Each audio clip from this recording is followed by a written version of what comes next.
He swung on and hit the air to right field deep. And you can't forget about this one. Blaze Salter hits number 5, and the Newport Gulls retake the lead. This is the Newport Gulls pregame show, live from Cardines Field in Newport, Rhode Island. Gone! A grand slam! Drew Lundbauer, right tower power, and the Gulls walk off in the 15th inning! Coming up, interviews, stats, standings, lineups, and a whole lot more. Tomas steps on the back for one out, throws to first, and he's in time, a double play. Pitch, breaking ball lifted deep to center field, and it is gone! A 2-run shot for Cody Hosey. A high drive, left field deep. Bolzano going back, looking up. This ball is a 2-run homer. P.J. Jones hits it out. Stay tuned. The pregame show begins now on the NECBL Broadcast Network. Now, in his 3rd season covering Newport Gulls baseball, here is play-by-play broadcaster Zach Ledson. Well, after a brief intermission, we're back. Hi, everybody. Zach Ledson getting you ready for Gulls and Nighthawks round number 2 of this 7-inning doubleheader. Newport will be the home team after suiting up as the road team for game number 1. First pitch is coming up on the horizon, but before that, stay tuned for plenty of pregame coverage right here on the NECBL Broadcast Network. All right, it's the front office report, a little bit of doubleheader baseball. Zach Ledson joined by operations director for the Newport Gulls, Mike Falcone. Mike, about a month into the season, we've reached that halfway point. You've gotten to know the guys. What sticks out to you about this group here in 2022? This team's great. It's been really enjoyable being around everybody, the coaching staff included. I think it starts, really with them, the front office, putting a really good team together and talking about the character and the morals that we want here with the Newport Gulls. And to me, it's those comeback innings after somebody puts up a crooked number. It seems every time these guys fight back somehow. They're never dead. That's how I feel when I look at this, and it really speaks a lot to who they are as players and as men too. 2 walk-off wins, 7 one-run victories for Newport. Still got a month of baseball left. It's been a crazy year on the field, but I want to talk off the field a little bit too, because you said last year was maybe the best group of interns or one of the greatest groups that we've had here. As you've gotten to know everyone that's putting in the work here to try to make this operation happen, how have you been happy with this year's group of interns? Oh, without a doubt. It starts with our mantra, raising the bar, and each year they keep raising it up because we really try to catalog and document everything that we're doing year to year. So this group had the fortune of learning from last group's work and building off that. And now that we've also had a little bit more time to prepare, last year we didn't know we were going to have fans, what the capacity was. So this year we have a lot more time to prepare, and everybody was ready to steer the ship, and we've been doing really well, and I'm really proud of everybody's hard work this whole year. Well, it's been a really promising summer. Gulls in first, 2-game lead. What's one thing, whether it's play on the field, character, whatever the case may be, what's one thing you want to see from this group in the back 9 of the season? Just keep fighting. Keep fighting. I really want to see this team stick it out. I know that's a big issue with summer baseball in general, is folks going home a little bit early. I get injuries, but hopefully everybody can stand together, band together, work together, and at the end of the day, it's a championship. I've been here for 6-7 years, almost as long as you have. Yeah. And I want to get that ring. Would be awesome, but hopefully everybody has a great experience. That's all we could ask for, and I think they're enjoying it thus far. It's Parents Week this week. We have a lot of families in town, and that's all I could really ask for, just sending them back to college, better ball players, but with a positive experience for the rest of their lives. So. All right, the quest for 7 continues. That is Newport Gulls Director of Operations, Mike Falcone. Mike, thanks for the time. Thank you, Zach. Appreciate it. All right, the Gulls pregame show rolls on.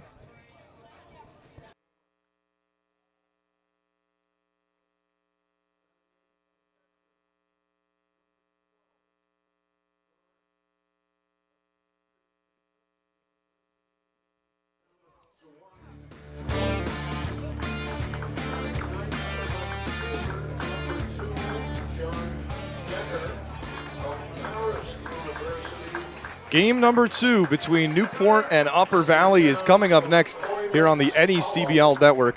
And we're so glad that you can be with us after our short, about 30-40 minute break. We are ready for game 2. Newport wins game 1 4-1. And here we are. Gulls will be the home team in this doubleheader, game number 2. And so glad that you have decided to be with us here on a Wednesday evening from Cardines Field. Zach Letson joined alongside the voice of the Upper Valley Nighthawks, Jake Baskin, along with Newport Gulls field reporter Keaton Sharp-Zier. And, well, Jake, game 1 just wrapping up less than an hour ago. It was a pitcher's duel for the most part. Newport pulling away with a 2-run home run from Alec Makarevich, but it was really just another story of two pitchers, two pitching staffs rather, neither side giving an inch, and Newport just able to get the hits when it mattered.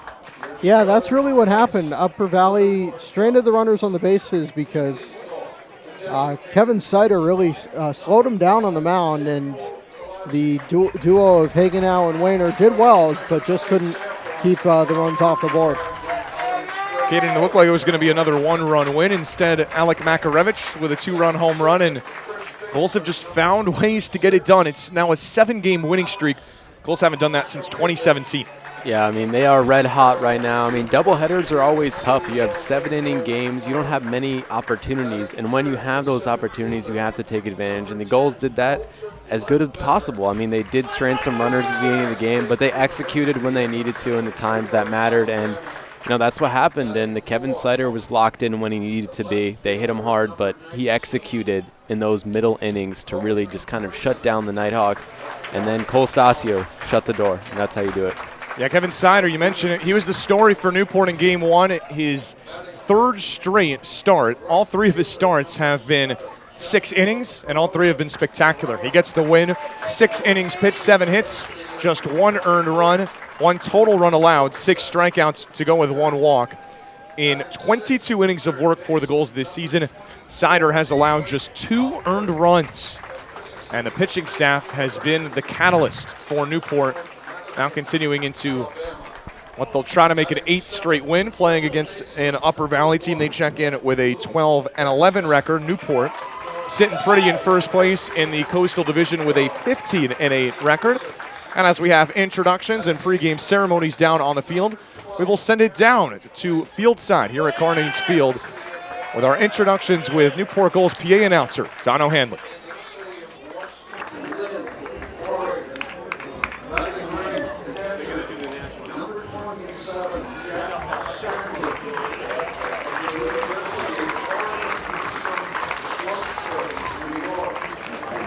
On the mound tonight for the Gulls, number 20, Logan Wire, Georgia Tech University, and the city of Ashland,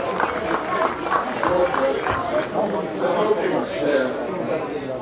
The manager is number 33, Frank Holbrook, associated with Rhode Island College, a resident of Magnificent Middletown, Rhode Island. The hitting coach, number 15, Ted Reagan, associated for many years with Eckerd College and Bishop Connolly High School. He resides in Fall River, Massachusetts. Pitching coach number 28, Dan Gosowski, associated with Lehigh University and the native of Andover, Massachusetts.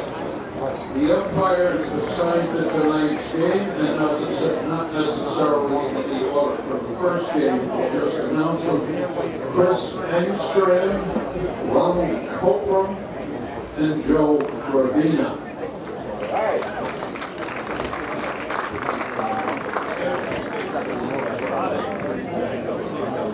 Thank you very much, Don, and again, welcome to Cardines Field for this matchup between the Upper Valley Nighthawks and your Newport Gulls.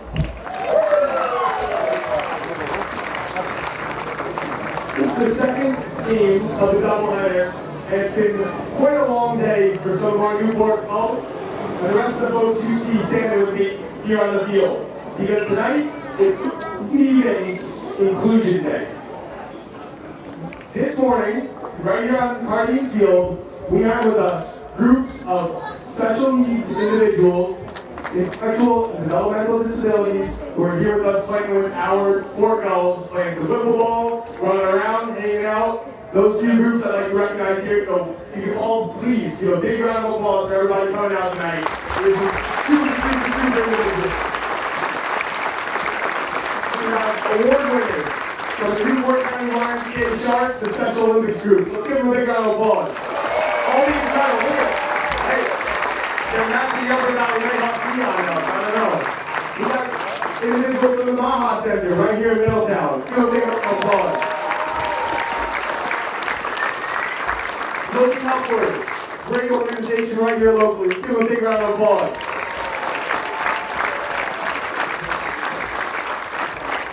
Students from the Rhode Island Social Skills Academy are here with us tonight.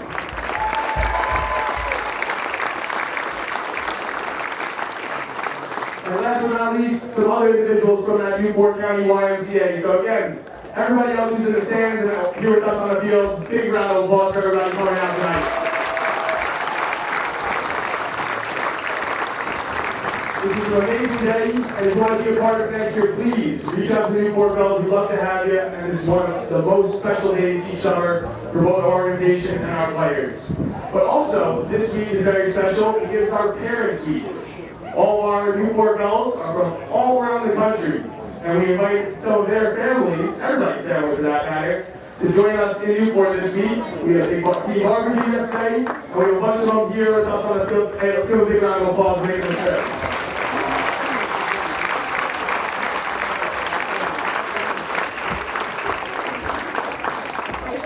And of course, we have to ask a few of them to throw out some ceremonial first pitches to kick us off. So why don't we start here with first, Noah Martinez's father, Peter Martinez. Go out there to catch it, come on.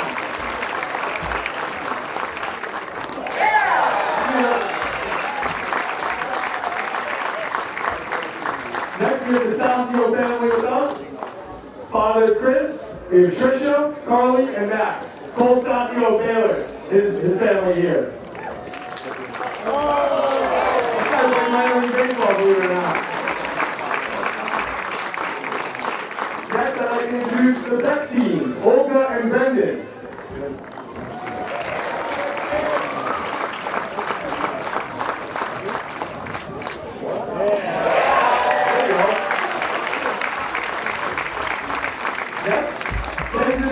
Family. I have Naomi, Mike, and Mari here.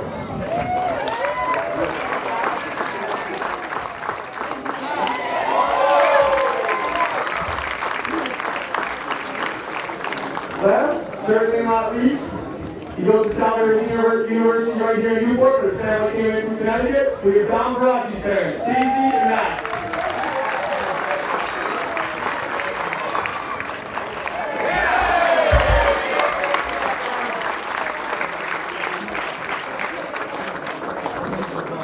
And now, to represent our inclusive group here, we have Gabby DeCharlie. She started her swimming career right here on Newport Island, swimming for the Newport County Special Olympics and Middletown High School swim teams. She recently represented Team Massachusetts at the National Special Olympics in Orlando, Florida. The team that finished with 4 medals in swimming, with Gabby winning 2 of the 4 medals. She earned a bronze medal in the 25-yard backstroke and a bronze medal in the 50-yard backstroke. Sarah Patrick is going to be catching that first pitch.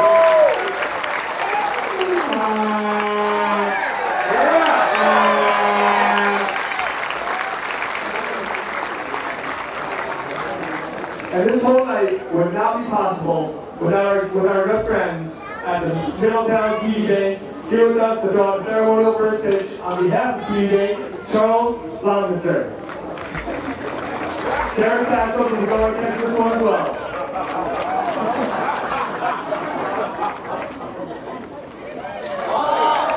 Thank you so much, everybody. At this time, I'd like you to please all rise and remove your caps. As in center field tonight, with us presenting the nation's colors, the Cranston Police Department.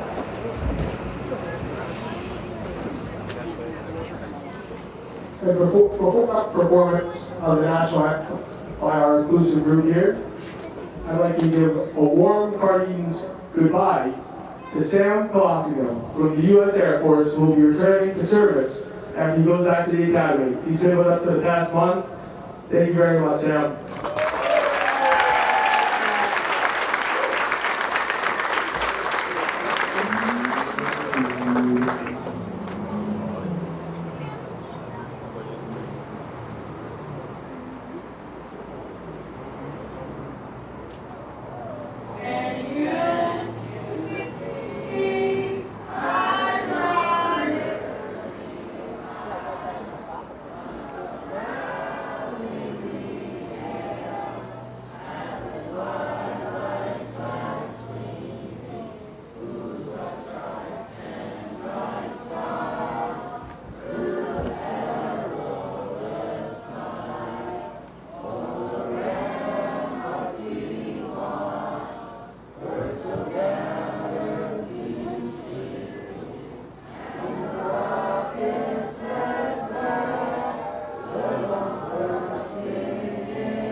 Thank you very much, Tim. And now what do we say, guys?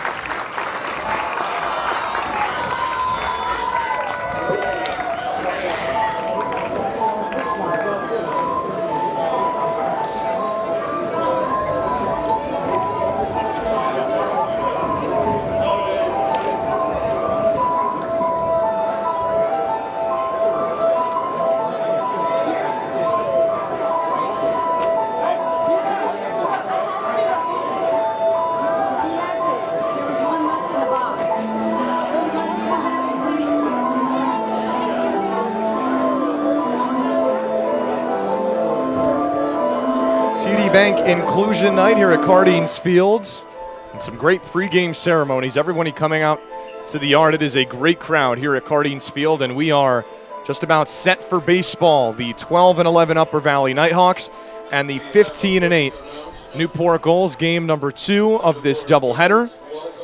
After a fantastic game 1, Gulls pulling away late, getting a 4-1 win. And what is win number 7 in a row for this Gulls team. And without Martha's Vineyard playing tonight, Caden, it's another opportunity for Newport to try to create more of a gap in that Coastal Division. Yeah, that's exactly what you need to. With this new playoff format, you have 3 divisions, and the division winners automatically make the playoffs. So it's parallel that these Newport Gulls do take advantage of these opportunities. You have to extend that lead because you don't know what's going to happen late in the season. You have a doubleheader with the Martha's Vineyard Sharks in like a week on June 20 or July 20th. So you have to take advantage of this opportunity to extend this Coastal Division lead because you don't know if you're going to have that opportunity again. Newport is looking for its first divisional title since 2015. That was also the last time Newport won 8 games in a row. That's something the Gulls can do with a win here in Game 2 tonight. Gulls in their pregame huddle, ready to take the field. Newport was the road team in Game 1. Scored 2 in the first, 2 in the second rather, and 2 in the 7th. Upper Valley with just 1 in the 6th as Kevin Sider pitching another beauty, moving his record to 2-0. And just continuing a stretch here, keeping his ERA under 1. He was the story in Game 1. We'll have more about the Newport starter here in Game 2, Logan McGuire. He takes the field as well as this entire Newport Gulls team. So let's give you how Newport will look out in the field. The Newport defensive alignment surrounding Logan McGuire. It is left to right across the outfield. Colton Freeman in left, Colton Ledbetter in center, and Josh Krodegrauer in right field. Left to right across the infield. This is where the changes really show between games 1 and 2. Slade Alford slots in at third base. Cam Clayton at second. Cam Clayton at short. Luke Beckstein at second.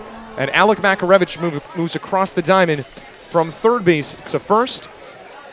And we'll talk about Logan McGuire on the mound. But before that, who will he be facing, Jake, in this Upper Valley lineup as the Nighthawks look for a split in this doubleheader? Well, the top 4 in the lineup stay the same. Tyler Sorrentino is in center field. Max Grant at second base. Brandon Ignapo at third. John Hogart in right field. Will Sullivan moves from right field to DH. Kyle Novak is into first base in the 6th spot. Luca Trajani at shortstop. Mike Gorig is doing the catching. And Johnny Decker is in left field. It's a talented Upper Valley side. Had a litany of opportunities that Sider was able to work out of, just allowed 1 run. And today, in Game 2 rather, the baton's going to be handed from an NECBL Pitcher of the Week selection to an NECBL Honor Roll selection. And the Georgia Tech righty, Logan McGuire. He earned that selection with a 10 strikeout performance in just 5 innings, all the way back for win number 1 of what is now a 7-game winning streak for these Newport Gulls. McGuire here in this game 2 will be making his sixth appearance, 3rd start this summer. Brings in a 2-1 record with an ERA of 3 even. And his 12 innings pitched, 21 strikeouts, and that compared to just 2 walks. Jack Scanlon, the Oregon Duck, is his battery mate. He fills in for Jake Burley, who did the catching in game 1 of this doubleheader. Just about set for baseball. It is the same top 4, as we mentioned, for the Upper Valley Nighthawks and the center fielder, Tyler Sorrentino, to begin things. Sorrentino went 0 for 3 in that first game. But if he gets on base, watch out.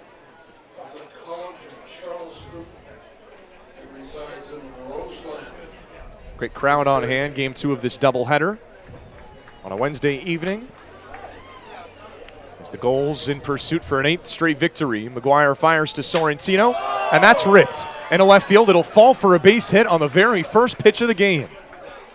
Oh, he talked about it after going hitless in game 1. Sorrentino is aboard with the first hit of the night. And now that he's on first base, he will not hesitate to steal. The Nighthawks set a record last year for stolen bases in the season, and with Justin DeVoy back at the helm, they're definitely pursuing again. And Sorrentino with double-digit stolen bases on the year. First pitch at 6:54 Eastern, 80 degrees and partly cloudy here in Newport, Rhode Island. And, well, here's a guy that had quite the opposite game of Sorrentino, maybe the best game individually of any hitter, certainly on the Nighthawks. It's Max Grant, second baseman out of Canisius College. 1 on with 1 out, an immediate opportunity here for the Nighthawks. Lefty on lefty matchup as Grant takes in the dirt. Well, with the Nighthawks getting rained out yesterday, Grant, who previously had a mullet, just cut it. A sad day, really. Well, not sad if you're looking at his stat line from game 1 exactly. of the doubleheader. 3 hits, including a double in the 6th inning, really was the spark for the only Upper Valley run the Nighthawks could score. And that off the heels of what was really a year to remember for Grant, the 2022 MAC Player of the Year, and led the Golden Griffins to a MAC championship. There's a strike now, 3-1 the count. Now, Grant played both baseball and hockey growing up, and they say he was going to be pretty good at hockey, but when he went to a baseball-specific school in Alberta is when he decided to give up the ice. Ahead 3-1, runner goes. That's in there for a strike. Scanlon's throw is off the back. So Sorrentino swipes a base. 10th of the year for Sorrentino. He joins Ignafo in that category. Yeah, that was a big jump right there. I don't think even if Scanlon was on time, I don't think that was even going to have a chance to be an out. Yeah, throw got down there pretty quick, but by the time it was down there, you saw that foot already sliding into the base. Now full count here, still nobody out. Runner in scoring position for the Nighthawks. Popped in the air, shallow into left. Clayton, ranging to his left, has room to make the catch for the first out of the night. Yeah, that was good communication right there because you see Freeman talking with Clayton right there. I mean, it could have been either of those balls. It could have been in center field. Ledbetter could have got that as well, but just way to command that out, and 1 out. Huge out right there. Inducing it out, something they couldn't do, Newport, against Max Grant in game 1 of this doubleheader. Here's a guy even tougher to retire. It is a guy that you can say pretty comfortably has had a better year than anyone in the entire New England League. And the third baseman, Ryan Ignafo. Big lead for Sorrentino off of second. Here's the first offering from McGuire. Off speed's in there for a strike. Well, hitting, base running, defense, pitching, he is the whole package. If they voted for the NECBL MVP right now, number 7 is the guy who would win. Average after game 1 bumped up to .439. Not a small sample size either. Talking about 21 games, 82 at-bats for the Eastern Illinois product. Watches another strike. He's quickly behind 0-2. NECBL Player of the Week in Week 4. NECBL Player of the Week in Week 2.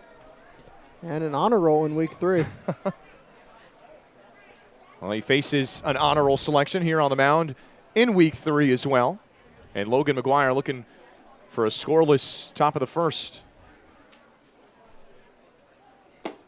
That breaking ball misses. Now 1-2 the count.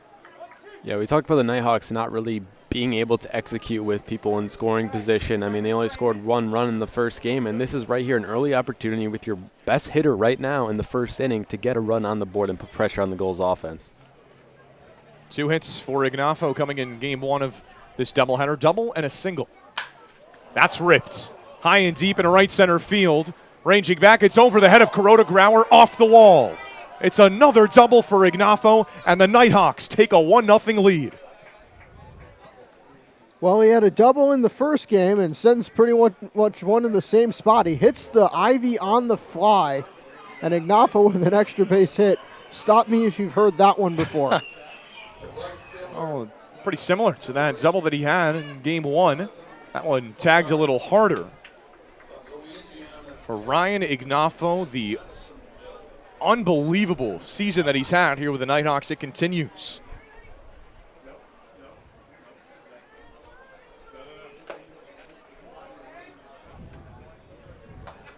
Now it's John Hogart, the right fielder here for Upper Valley. Looks at ball 1 down in the dirt. Moves from left field to right field.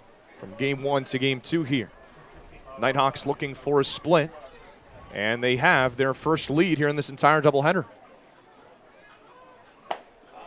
There's a strike from McGuire, 1-1. Yeah, Hogart's been one of the better defensive outfielders pretty much from the jump. He's really settled in that right field spot nicely. Can play a little left field than did earlier today, but at the plate, he's really started to figure it out as Hogart. So just 1 down here at top of the first. Big cut and a miss on the breaking ball from McGuire. Yeah, it's really important for right here for McGuire to really dial in, execute these pitches. With that double of Ignafo, you have to calm down, collect yourself, and really just get an out. Go 1 by 1 and just try to get the offense up. And the 1-2, runner goes outside. Scanlon's throw a good one, but it's out of the glove of Alford. And right off of the foot of Ignafo. Yeah, Ignafo had stolen 10 bases this year. I think he got hit on the left foot as the ball came in from Scanlon. And that throw looked like it was going to beat him. Yeah, that was a dime. Unfortunately for Alford, he could not hold on to it. And Ignafo, staying aggressive, has now forced this Newport infield to creep in. And Ignafo, a hyper-competitive player. He didn't like that he was tied with Sorrentino in stolen bases. 2 balls, 2 strikes here, just 1 out in the top of the first. Upper Valley 1 run in, looking for more. Foul tipped into the mitt for strike 3. First punch out of the night for Logan McGuire, and there's a big second out. That's absolutely massive. This is next out is obviously massive too, but now you have that confidence. You struck a guy at your first strikeout, and you really just get that momentum. Ignafo on third steals. But now you have 2 outs, and if you get this out right here with only 1 run on the board, I think that's huge for the Gulls going forward. Will Sullivan, the last hope for Upper Valley, hits the first pitch back. And he sent that one a long way back, just right hard off that wall behind him. Added a little bit of padding here at Cardines Field, but it is not a whole lot of real estate behind the plate. Maybe the least I think that I've seen across the entire NECBL, and well, I don't know if you'll find a park quite like Cardines Field in the NECBL.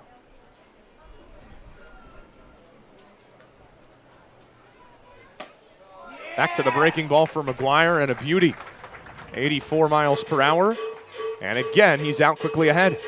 Yeah, good knee buckling curveball by McGuire. Really fooled Sullivan there. Looking for 1 more strike. Over at third, Ignafo. Here's the 0-2. Got him to chase, and McGuire's out of it. But not before the superstar, Ryan Ignafo, puts Upper Valley on the board first. It is an RBI double, and it is a 1-0 Upper Valley lead as Newport bats for the first time.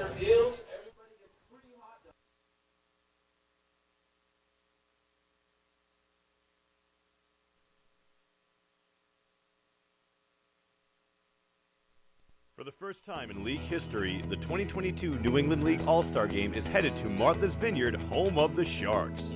On Sunday, July 24th, join the NECBL's best as they ferry over to the island and enter the Shark Tank in front of scouts from every MLB organization. Visit asg22.necbl.com for more information. And don't forget to make your ferry reservation at steamshipauthority.com. Fans, the NECBL's broadcast network brings all of the action right to your home every night. Available on your desktop, laptop, mobile device, as well as your Apple TV, Roku, Amazon Fire TV, or Android TV device. Enjoy single-day passes for just $8, purchase a weekly subscription for $20, a monthly pass for $40, or an all-season pass for $80. Head to watch.necbl.com for more information and for a full streaming schedule.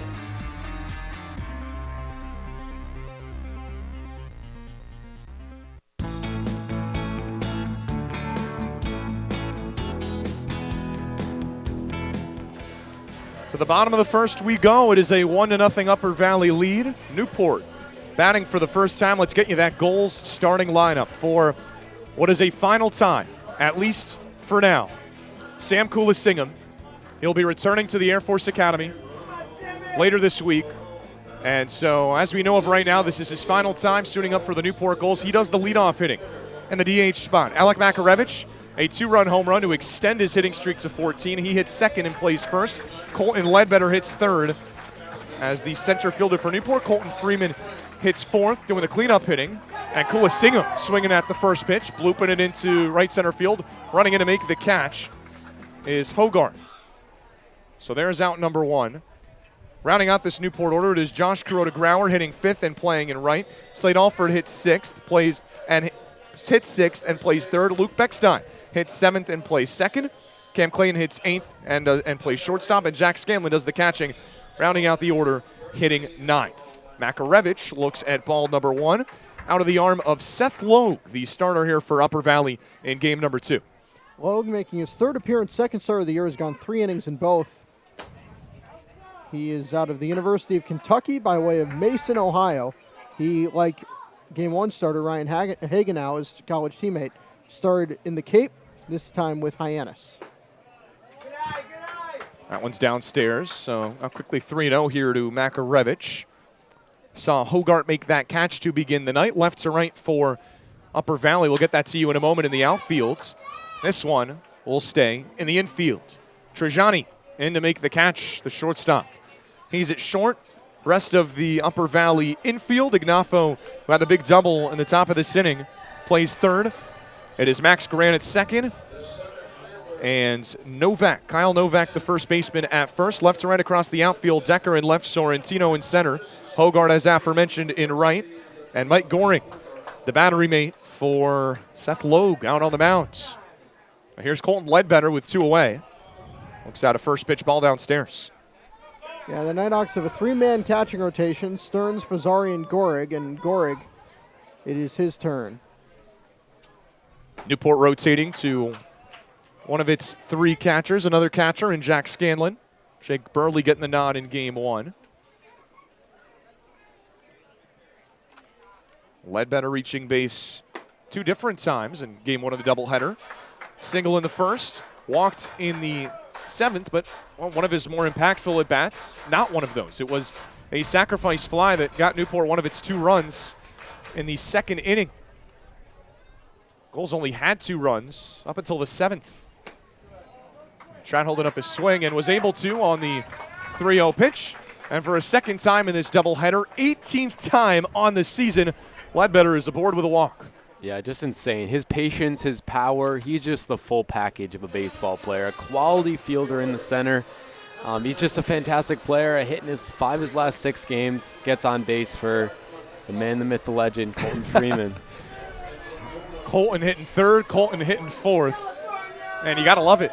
You got to love the NFL on Fox theme that rings throughout the Guardian speakers. And Freeman, who's been fantastic for these Gulls since returning from injury, looks at strike number 1. That trend continued in game 1. Hit in the first inning for Freeman, then got robbed of what was going to be his second hit an inning later. As Max Grant maybe saved a run or two with a lunging grab on the lineouts. Big cut and a miss from Freeman. Now it's 0-2. Yeah, Freeman a hit. He has every single game that the Gulls have won. So, I mean, if he gets a hit, it's a good sign for the Newport Gulls, and you got a man on first if Freeman can get him to second. Runner goes. That one's poked back up the middle. Grant to Fields. And the inning is over. So the walk does no damage for Seth Logue. It is a scoreless bottom half of the first inning. Upper Valley remains on top, 1-0.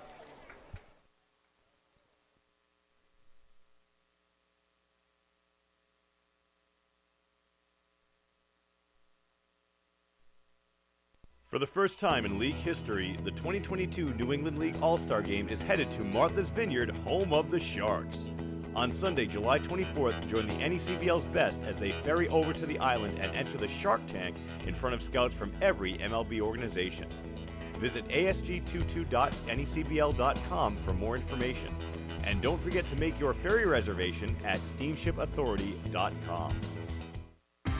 Fans, the NECBL's broadcast network brings all of the action right to your home every night. Available on your desktop, laptop, mobile device, as well as your Apple TV, Roku, Amazon Fire TV, or Android TV device. Enjoy single-day passes for just $8, purchase a weekly subscription for $20, a monthly pass for $40, or an all-season pass for $80.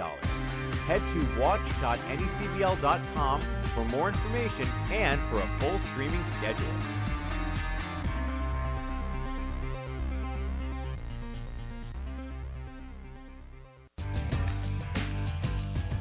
Franklin Sports is proud to be the official batting glove of the New England League. This summer, the NECBL and its 14 organizations join over 200 major leaguers by wearing custom Franklin batting gloves.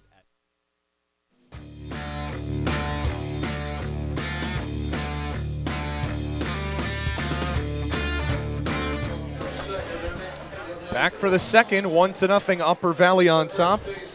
On the RBI double by two-time NECBL Player of the Week, Ryan Ignafo. Back out for his second inning of work is Logan McGuire, who you see on your screen. And he'll be out to face 6, 7, and 8 here for the Nighthawks. It begins with the first baseman, Kyle Novak.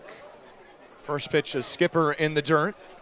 So a guy that did not play in game one of this doubleheader, inserted into the sixth spot in game two.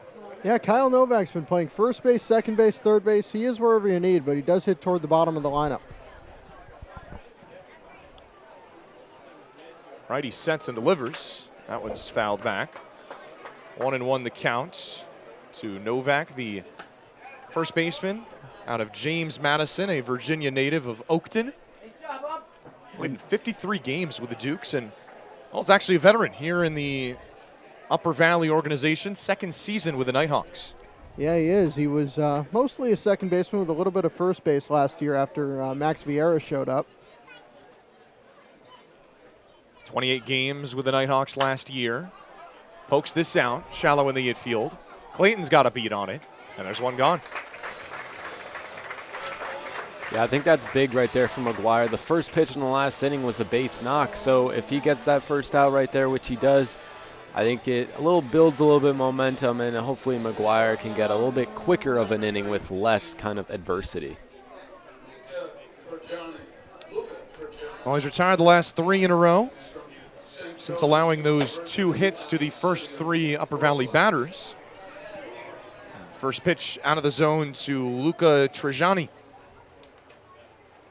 Staying at that shortstop position that he maintained in game 1. There's a strike for McGuire. Trajani out of St. Joe's, Brooklyn, New York. And another guy who's a veteran on this Upper Valley team swings right through that pitch. Now it's 1-2. Well, Sullivan, Novak, and Trajani hitting back-to-back-to-back in the order. They're the 3 returners among the hitters. 38 games, a .248 average last summer. And here he is in his 21st game with Upper Valley in 2022. In between that, 41 games with St. Joe's.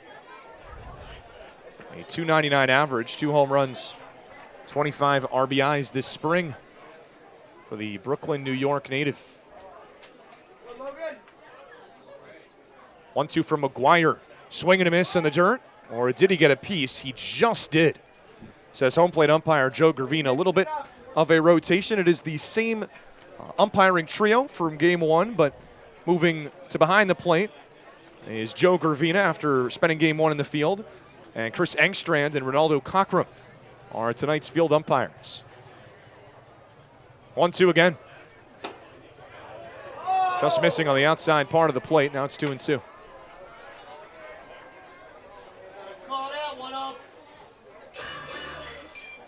Mentioned it's his 21st game, a .231 average, 18 hits for Tringani this season. That's outside. Now a full count worked. Well, Trajani is a more patient hitter than he was even earlier on in the season. He's struggled with his strikeouts at first, but now has been able to work counts longer. Payoff pitch, got him. Got him to chase nastiness from Logan McGuire. Out number 2 in the second. Yeah, it's a great pitch. He dared Trajani to go and hit that slider, and Trajani could not. A lot of movement on it from Logan McGuire. Mentioned that 10 strikeout performance that he had out at Dodge Stadium. A 3-2 win for the Newport Gulls. Win number 1 of what is now a 7-game winning streak. Here's the catcher, Mike Goring, looking at a first pitch strike. Yeah, that strikeout ties him with Jake Garland with 23 strikeouts, which is 4th best on the team behind Colin Lowe, Kevin Sider, and Dominic Parachi. So it's definitely one of the best strikeout guys on the Newport Gulls roster. His 6th outing this summer. He has spent time as a reliever, has spent time as a starter. And that's what I think Dan Gosofsky and Frank Holbrook are looking for, is versatility. Fooled him on that breaking ball. It's quickly a 1-2 count here. Gorig hit a home run against Valley out there in Holyoke. He did not have one on the college season. It was fun watching him hit one out. His lone home run this summer, a 189 average. That's in there, strike 3, ring him up. Back-to-back strikeouts for Logan McGuire. Cruising through the second inning. Still a 1-0 Upper Valley lead. We go to the bottom of the second.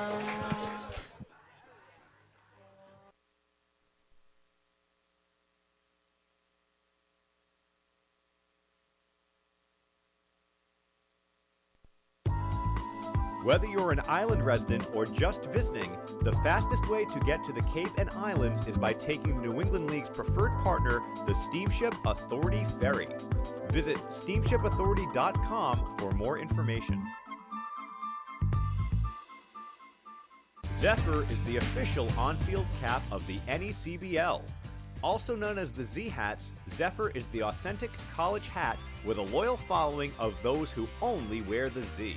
Zephyr makes hats for over 800 colleges and channels that same energy and creativity into building custom hats of all types for pro sports teams, clothing brands, and companies everywhere. Make sure you pick up your Newport Gulls official on-field cap today. The law firm of Haller & Sage is proud to partner with the Newport Gulls for a season-long and, dare I say, epic battle for the Haller & Sage Cup. The Newport Gulls, the Mystic Schooners, the Bristol Blues, the Danbury Westerners, and the Valley Blue Sox are all in contention for the title. Haller & Sage is proud to support the NECBL teams and the Aquidneck Island community. We wish the players a successful, competitive, healthy, enjoyable season. And to the fans, enjoy the game.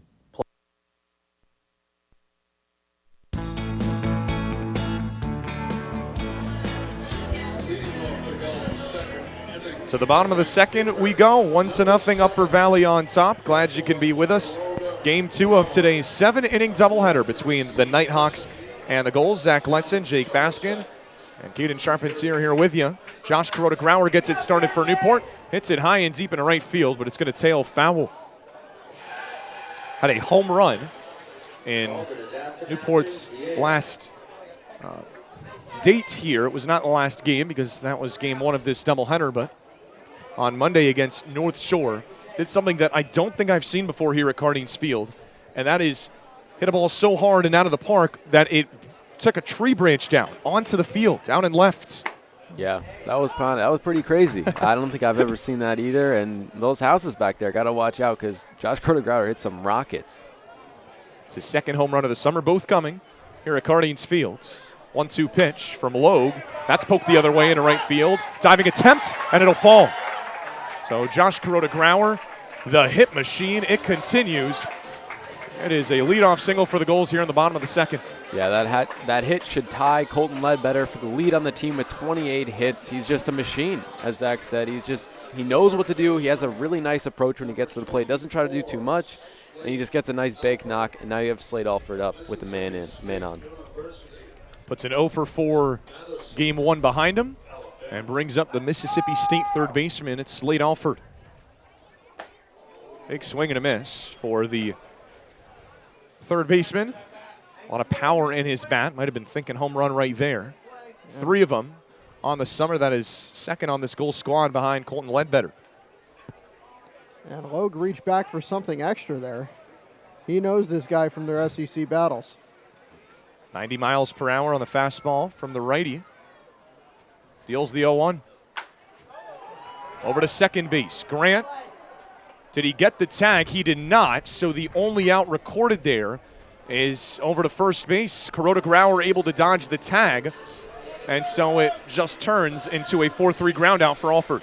Yeah, we see a lot of ground outs, a lot of double plays, and that didn't happen that time. I mean, we saw a lot of double plays in the first game, and unfortunately for the Nighthawks, but fortunately for the Gulls, he got a man in scoring position with Beckstein up. Newport second baseman inserted into the lineup here in game 2. And a big opportunity. Runner on second with 1 out here. There's a first pitch strike. On this Wednesday night, have Beckstein's father in attendance. He threw out the first pitch, and a couple of his grandparents watching from home, Art and Sandy. So glad to have your viewership watching Luke Beckstein, who's not only been an integral part to this goal squad, one of the biggest hits of any goal this season, a walk-off single in the 10th inning. That way back, game number 3 of the season against the Valley Blue Sox. Here we are in game number 24 of this 44-game slate. Newport is looking for an 8th straight victory.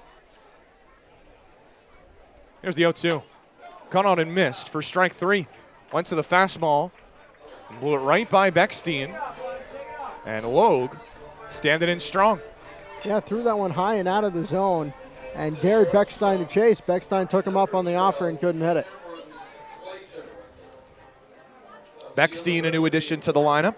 Alford, a new addition to the lineup, as is Cam Clayton, the next Newport batter. Goal shortstop looks at strike 1. The bottom 4 are all guys that did not play in game 1 of this doubleheader. But Clayton has certainly played a lot for Newport since arriving from the University of Washington. That's down low now, 1-1. Bringing in a .211 average in this his 15th game. No home runs, 2 RBIs. 8 hits total. After really finishing strong with the Huskies this spring. There's a strike on the fastball, now 1-2. Yeah, Logue's doing well with his placement. He's getting guys to chase, and he's throwing those called strikes in the corners. Mentioned Clayton ending the year hot. He ended the season on a 9-game hitting streak, hitting .500 over that stretch. That one's cut on and missed, strike 3. Back-to-back strikeouts for Seth Logue. And Newport, they get a single, but Logue, for a second straight inning, gets out of trouble. We head to the third. Jake Baskin will take you through innings 3, 4, and 5. When we return, it's a 1-0 Upper Valley lead.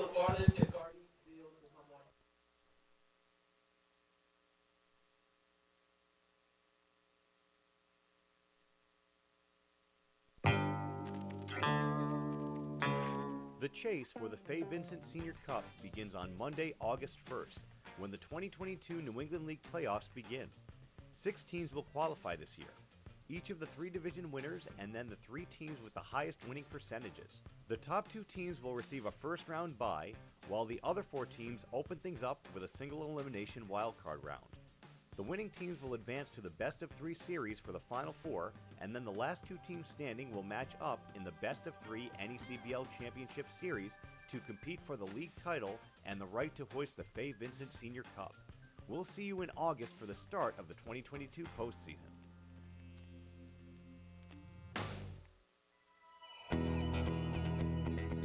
The chase for the Fay Vincent Senior Cup begins on Monday, August 1st, when the 2022 New England League playoffs begin. 6 teams will qualify this year, each of the 3 division winners, and then the 3 teams with the highest winning percentages. The top 2 teams will receive a first-round bye, while the other 4 teams open things up with a single elimination wildcard round. The winning teams will advance to the best-of-3 series for the Final Four, and then the last 2 teams standing will match up in the best-of-3 NECBL Championship Series to compete for the...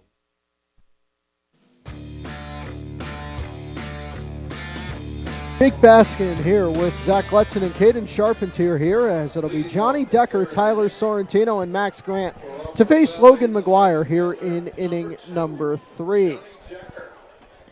The Nighthawks lead 1-0 on an RBI double by none other than Ryan Ignafo, his 38th run batted in this season. McGuire into his windup and the first pitch. Check swing, appeal to first, he went around. Decker did not play in the first game. He did come in to play the field on Sunday, but did not hit back in the 9th inning. Bouncer.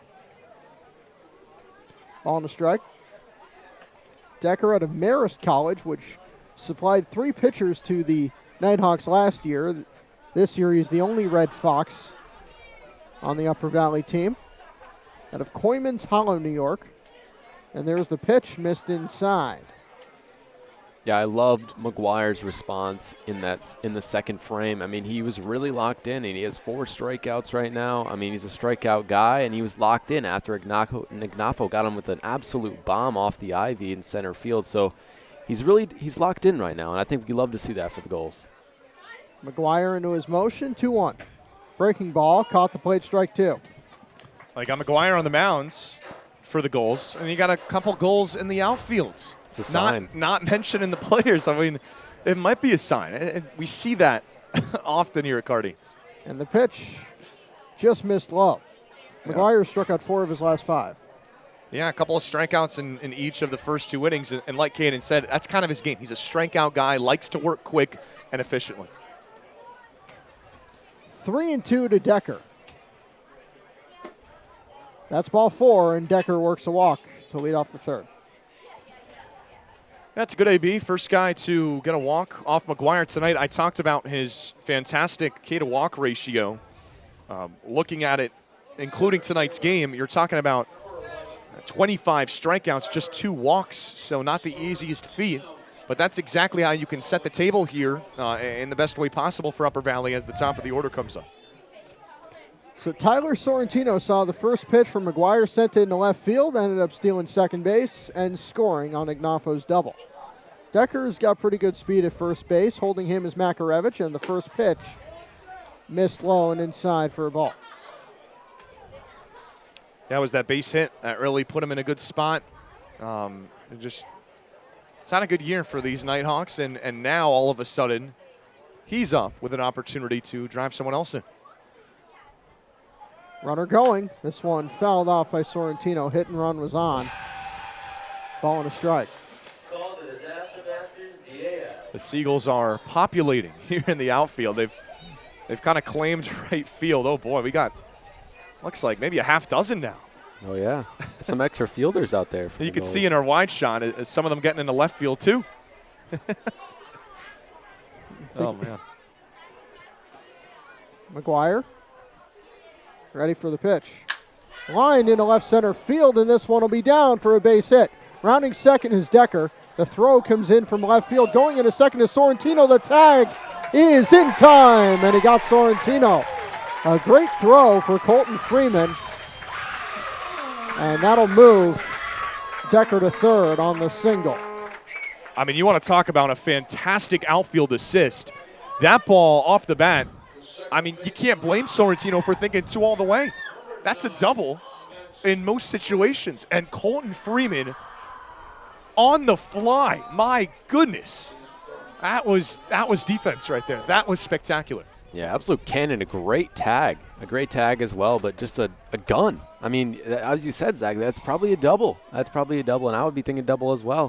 Line, and that is through for a base hit. So Grant will score. Decker with a single. The infield was drawn in. It was past the diving Makarevich, and it is 2-0 Upper Valley. Yeah, all 3 of these Nighthawks at the top of the order really have been seeing the ball well today. I mean, that was smoked, and not much of a chance for Makarevich with the infield playing in with that runner on third. The bats have woken up, and they did so early in game 1 as well, but it wasn't in situational moments. They've really cashed in times when it's counted. So with 1 out, here comes Ryan Ignafo with Grant on first base. Ignafo's got hits each of his last 3 times at the plate after striking out the first time he saw Sider. First pitch. Inside, missed. On this doubleheader, Grant is now 4 for 5, and Ignafo looking to do the same.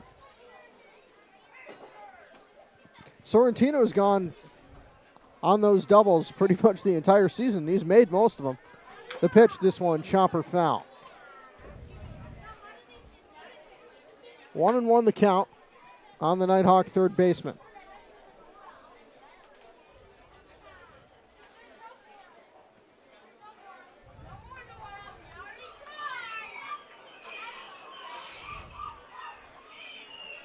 Logan McGuire with Scanlon putting down the signs.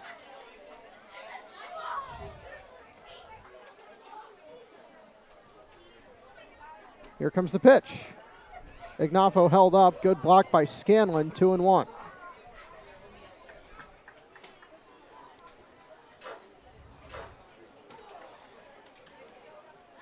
One out here in the third inning. 1 run already in after Decker doubled, advanced to third.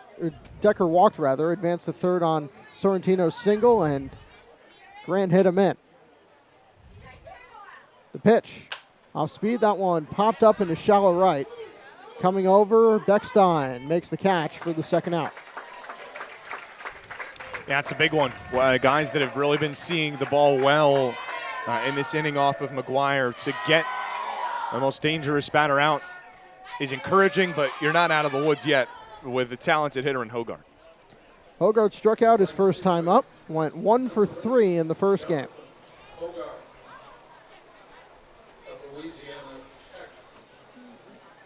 Hogart's father and Nighthawk infielder Ty Kaufman's father were high school teammates in Madisonville, Kentucky.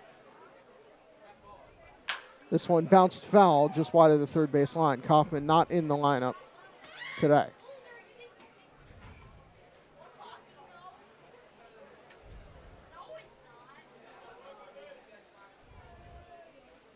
I mean, how big is that throw by Freeman, too? I mean, right. You have 2 outs right now, and I mean, if that wasn't an out, I mean, the Nighthawks have a huge opportunity to keep piling on these runs.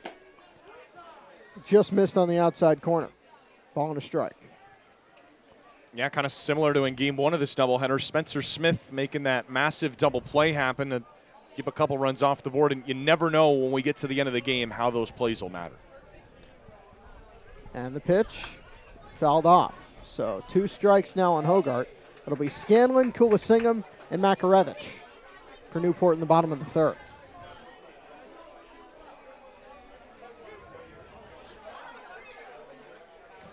Logan McGuire looking to get out of the threat.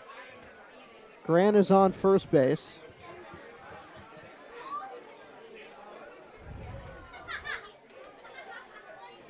McGuire to the plate. That's ball 2.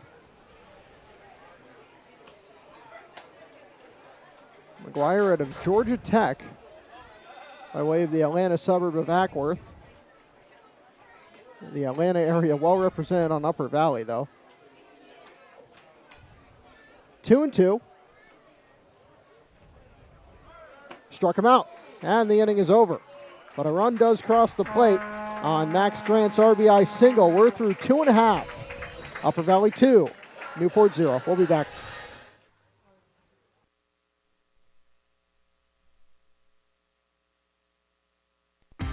Fans, the NECBL's broadcast network brings all of the action right to your home every night.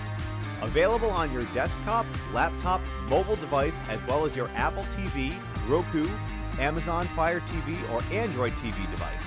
Enjoy single-day passes for just $8, purchase a weekly subscription for $20, a monthly pass for $40, or an all-season pass for $80.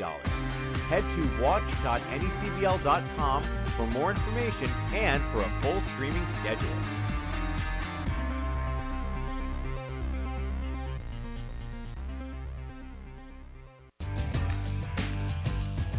Franklin Sports is proud to be the official batting glove of the New England League. This summer, the NECBL and its 14 organizations join over 200 major leaguers by wearing custom Franklin batting gloves as members of the Franklin family. To design your own custom pair of batting gloves, visit franklinsports.com and join the fam. Franklin is the official batting glove of the New England League.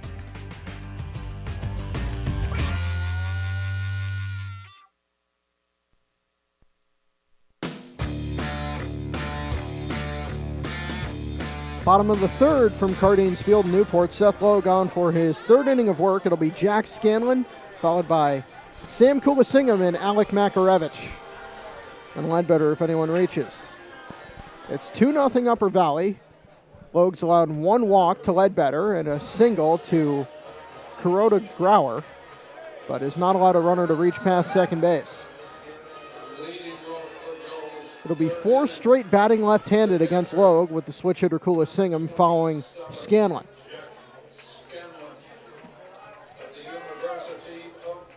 Logue's longest appearance of the year in a limited sample size is 3 innings. Appeal, no swing, says the third base umpire. Ball 1. Logue with Scanlon stepping back in. Gorig behind the plate. Drilled into center field. Sorrentino coming on will make the catch. 1-away. Yeah, Scanlon's last 2 times that he's made contact with the baseball have been pretty hard hit balls. I mean, you remember on Monday he had a pretty hard hit ball to second base that was fielded nicely, and then one to center field. I mean, I think he is getting there, and I mean, he hasn't had the best season at the plate, but I think it's slowly going to turn around for Scanlon at the plate. So here's Sam Kulasingam playing his last game with the Newport Gulls before he goes back to Colorado Springs. An Air Force Falcon he is. Missed high. Kulasingam his first time up, fly to right.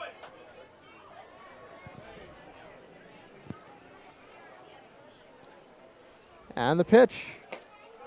Check swing, appeal, no swing. 2-0. Yeah, he's just a fantastic guy to talk with before the game and has really just been such an integral part of this team both on and off the field. And now it's 3-0 on Kulasingam, who's playing DH today. Yeah, there's no way Kulasingham's going to leave Newport without a hit in his final game. I'm pretty sure he's going to do that. 3-0. 4-pitch walk to Kulasingam. Second walk conceded by Logue today, and that'll send up Alec Makarevich. And that'll get the job done. You stay patient at the plate, and I mean, there's just nothing really hittable at all in that AB, and that's how you can get a response here if you're Newport. You get ducks on the pond first. You worry about the rest later when you've got the heart of this order up. Makarevich popped ashore his first time up, sends that one in the air again. Grant going back, Hogart coming in. Sorrentino will call them both off and make the catch. 2 away. Yeah, Makarevich with 2 pop-ups so far. I mean, he makes it hard to extend his hitting streak. He always waits to the last second. Hopefully he has another opportunity to do that, but didn't execute on that one. So Colton Ledbetter, the first of 2 Coltons, the left-hand hitting one. Walked his first time up. Logue looking to get out of the frame. It'll be the 3 returners, Sullivan, Novak, Trajani in the 4th. Fouled back.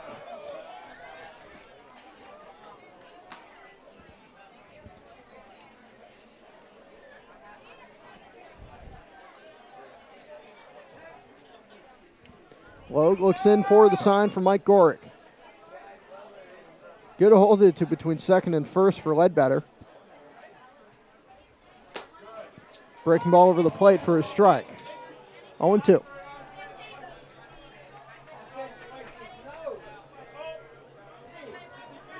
Logue looking to complete his third inning of work. Chick Tegatano will likely be the first out of the pen whenever that is. Looking to match his longest outing of the year. Ball one.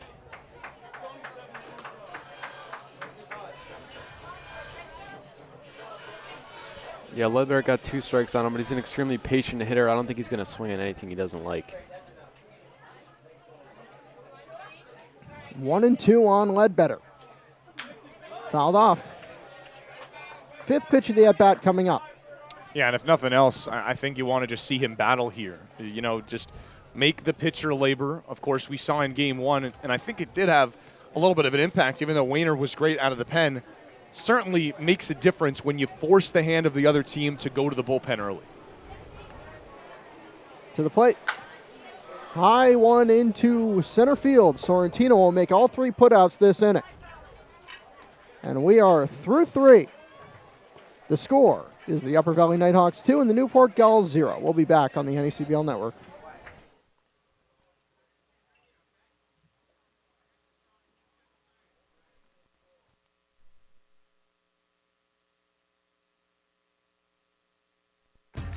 The Newport Gulls Broadcast Network features 7 high-definition cameras, graphics, instant replay, and extended pregame and postgame coverage.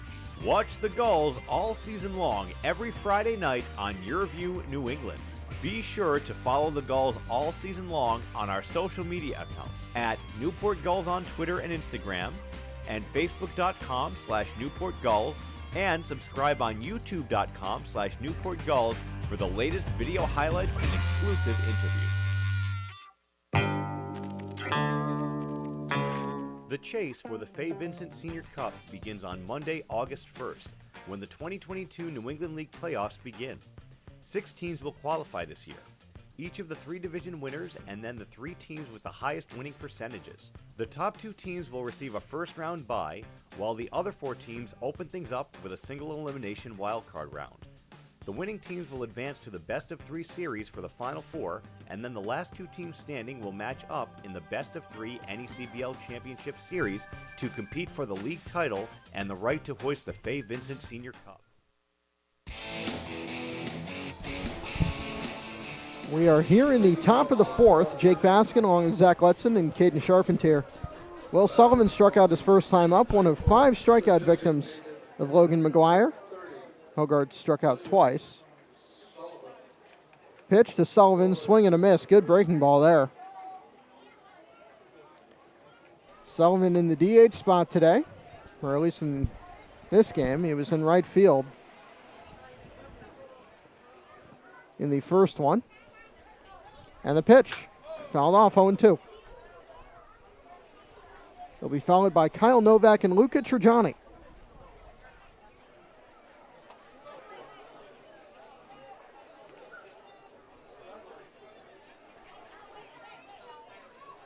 From the windup, McGuire. 0-2 to Sullivan. Struck him out. 6 strikeouts for Logan McGuire, and Sullivan goes down for the second time.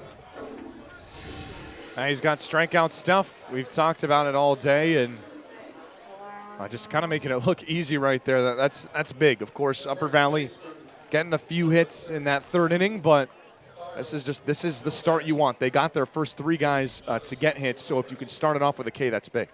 First pitch to Novak, missed outside. Novak popped to short his first time up.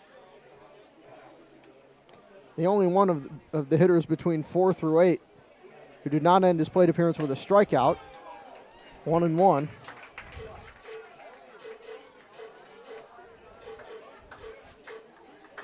Novak out of Oakton, Virginia in the D.C. area. 1-1.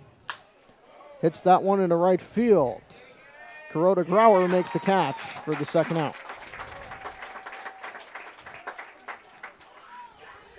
Here's Luca Trajani. struck out his first time up. 1 0 for 3 in the opening game of the doubleheader. Again, this one's scheduled for 7 innings. We are 1 out away from the halfway mark here.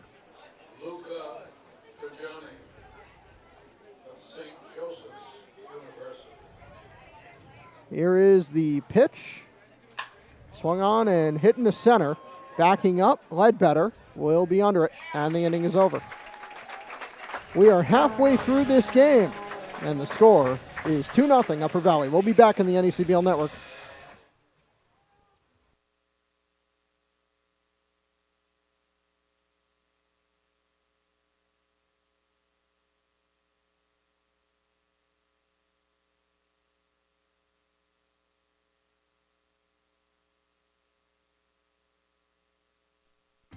Fans, the NECBL's broadcast network brings all of the action right to your home every night. Available on your desktop, laptop, mobile device, as well as your Apple TV, Roku, Amazon Fire TV, or Android TV device. Enjoy single-day passes for just $8, purchase a weekly subscription for $20, a monthly pass for $40, or an all-season pass for $80. Head to watch.necbl.com for more information and for a full streaming schedule.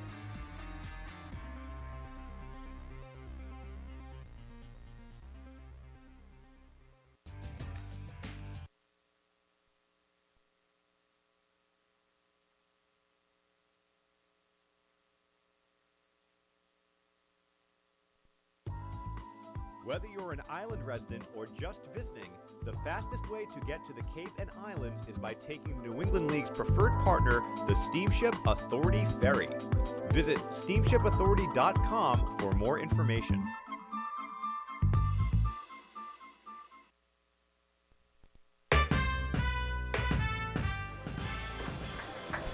We are here in the 4th inning. I'm Jake Baskin along with Zach Letson. Joining us for as long as he wants is Gulls pitcher Cole Stasio. How you doing, Cole? Doing great. Oh, it's great to have you up here. Yes, sir. How was it out there? Game 1, fresh off a nice little win. You closed it out. Yeah, it was fun. We were playing good. Pitching wise, everybody's throwing well. We're starting to swing it, put it together. Oh, as this one's hitting the center, Sorrentino going back toward the wall. It is off the wall. Freeman will rather go into to second, and a center field double that went all the way to the wall will be a leadoff hit for Colton Freeman. I'll tell you what, Jake, he said before the game, we had Caden interview him, and he said, I got to get that extra base hit today. He's been squaring up the ball like crazy since he got into this lineup, come back from that injury, and that's squaring up the ball. That is out of here in a lot of ballparks in the NECBL, straightaway center field. I mean, what can you say about Colton? Put a good swing on it. Kid swings hard. Yeah, he does. It's fun to watch. First pitch to Kuroda Grauer is in there for a strike. Seth Lowe gone for his 4th inning. Yeah, that's got to be the hardest hit ball off of him. He's done a nice job, I think, staying composed and having command of the zone, but Freeman just a blast there. Bouncer over to third. Ignafo up with it. Throw to first. Bouncer, and it got away. Going into third will be Freeman. Novak will pick the ball up. And moving all the way to second is Kuroda Grauer on an error by Ryan Ignafo. I mean, JKG is just such a speedster. And what it'll do is it forces the hands of the infielders here. You get a look at the replay.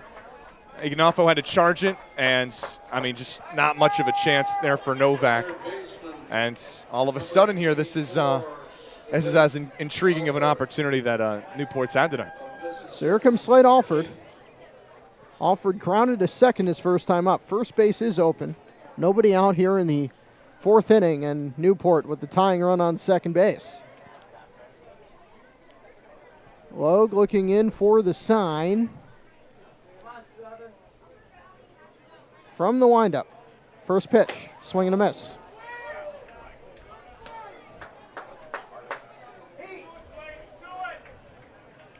What do you think Slate's looking for right here, Cole? Looking to put a ball in play, score a guy. I mean, no outs, get a good pitch to hit, drive it out. Give something deep enough that he can tag on. How is it you just pitched in a stressful situation. How do you kind of calm the nerves down, I guess, out there? Just breathing, taking deep breaths. I mean, it's really all you can do. You can't really change much than what you're able to do. So Just throwing it, giving them pitches to hit. It's hard enough to hit anyways. 1-2 the count on Slate Alford. Will be followed by Beckstein and Clayton. Infield entirely in. Even the middle infielders playing closer to double play depth, but not all the way back. And the pitch. Swing and a miss. Got him. So Logue with his third strikeout, and there's one out in the inning. Yeah, his third. That's the biggest one here tonight. And to get Alford a chase up top.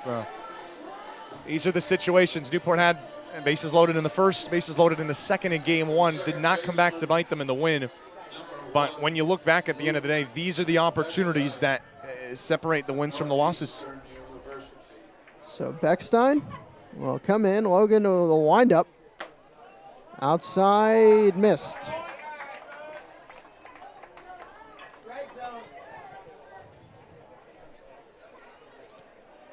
Infield in again.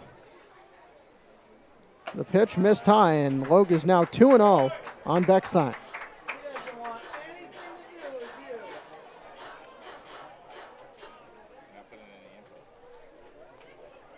Logue looking in, 2-0 on the way, 3-0. Cole, you got some pretty good facial hair. You got the beard, you got the mustache. Beck's been trying to grow out the mustache himself. How do you? What kind of grade do you give him?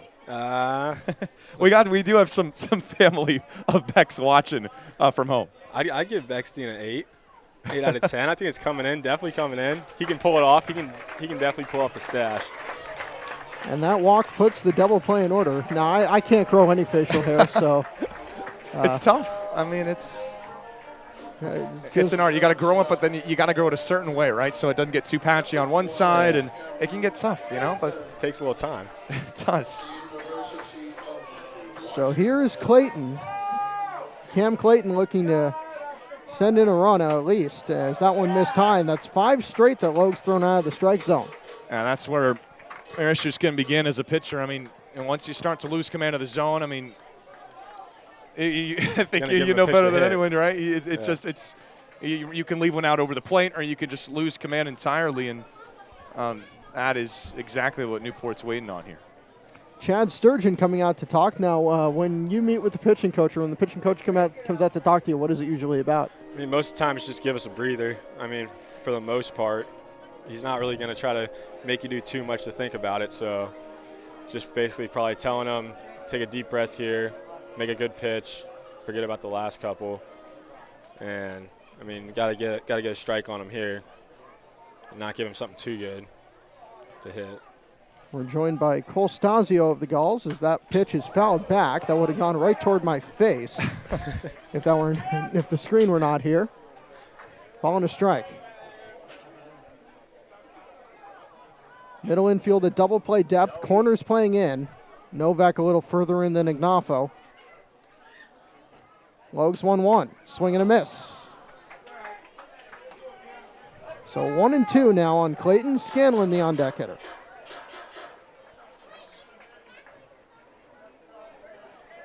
The lead runner is Freeman at third, Kuroda Grauer at second, Beckstein at first. The pitch struck him out. As Logue gets his second strikeout of the inning, and now all he needs is one to strand the bases loaded. That's huge. Whatever was said out on the mound, it worked because, I mean, he talked about it. It was really a command issue that got him in that spot with the bases loaded. So to come back and have real good command of that fastball, this is exactly what he's looking for. Now you just need one more here against the Gulls 9-hitter. Scanlon fly to center his first time up. As one of 3 putouts Tyler Sorrentino made in the third inning. Logue's first pitch to him. Popped up. No play. Not much foul territory here, just like Maxfield. Yeah. 0-1. Definitely don't want to leave much on the foul of the plate to him. He's got some power. So when you're looking to keep control of that command and you lose it for a minute, can that be a fatigue thing, or is it a grip thing, or what can it depend? It could really depend. I mean, it could just be he's moving too quick to the plate. He's getting too amped up, trying to make too perfect of pitches instead of just trusting his body and trusting his movements. As that one missed low. Ball and a strike. Cole, I want to ask you about, I mean, your time. You played at a high school powerhouse. We are both from South Florida, so I know plenty about it. American Heritage, how did that prepare you for pitching at Baylor, and what kind of baseball factory, if you will, is that place? Yeah, I mean, that was probably one of the greatest experiences that I'll remember for the rest of my life. Just the guys that I was surrounded with. I mean, multiple first-round draft picks every year. I mean, Enrique Bradfield, one of my good buddies, center field. It's just kind of like, it was just fun to play. You knew everything that was hit, it was going to be playable by anybody in our infield. So that was definitely a great experience, and the coaches and everybody just prepared me for everything. I don't really get nervous much in situations because we played with some of the best guys in the nation. 2-1 on the way from Logue. Bouncer foul wide of the first baseline, and Logue is one strike away from getting out of the jam. I'm from Connecticut, so, there are some good players come from there, but it's definitely not the culture you have down in South Florida when you could play 12 months out of the year. For sure. Yeah, I mean, it's year-round. It really never stops. I mean, we're playing summer ball, you're playing fall. A lot of guys are playing for travel teams in the fall along with some of their high school teams, so it's a lot of baseball. 2-2 on Scanlon. Logue looking to get out of the inning. He has nowhere to put him. Fouled back, and the at-bat continues. That's a good battle here from Scanlon. Like Caden and I talked about, he's been squaring up the ball really well, just kind of been getting unlucky with that fly out he had to center, and he's just looking for something that he can drive here. Something that, this has been a great at-bat, and he's forcing Logue to labor here. 2-2, 27 on 27. Logue looking to get out of the fourth. Into his motion. Called strike 3. Down he goes. As he gets the third strikeout he needs. His fifth of the day, and the bases are stranded loaded. We are through 4. 2-0, Upper Valley.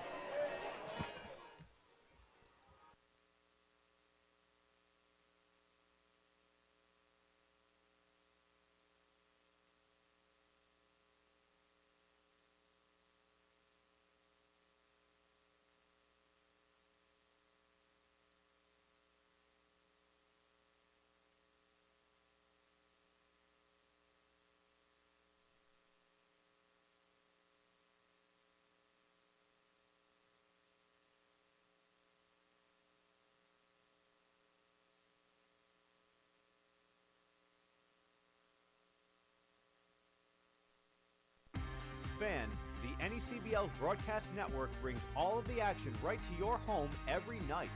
Available on your desktop, laptop, mobile device, as well as your Apple TV, Roku, Amazon Fire TV, or Android TV device.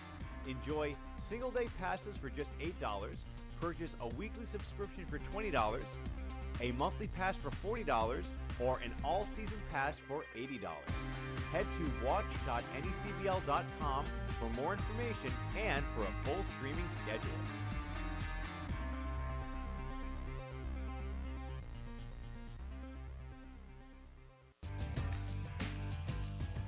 Franklin Sports is proud to be the official batting glove of the New England League. This summer, the NECBL and its 14 organizations join over 200 major leaguers by wearing custom Franklin batting gloves as members of the Franklin family. To design your own custom pair of batting gloves, visit franklinsports.com and join the fam. Franklin is the official batting glove of the New England League.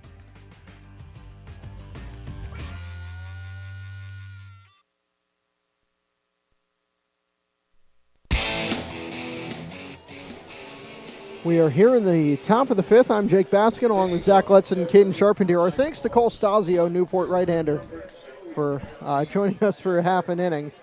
It was fun. I know Austin Wainers joined me in the Upper Valley booth as that pitch is bounced by Gorig over to third. Nice backhand stop by Alford. Throw to first. It's a high one. The tag applied. 1 out.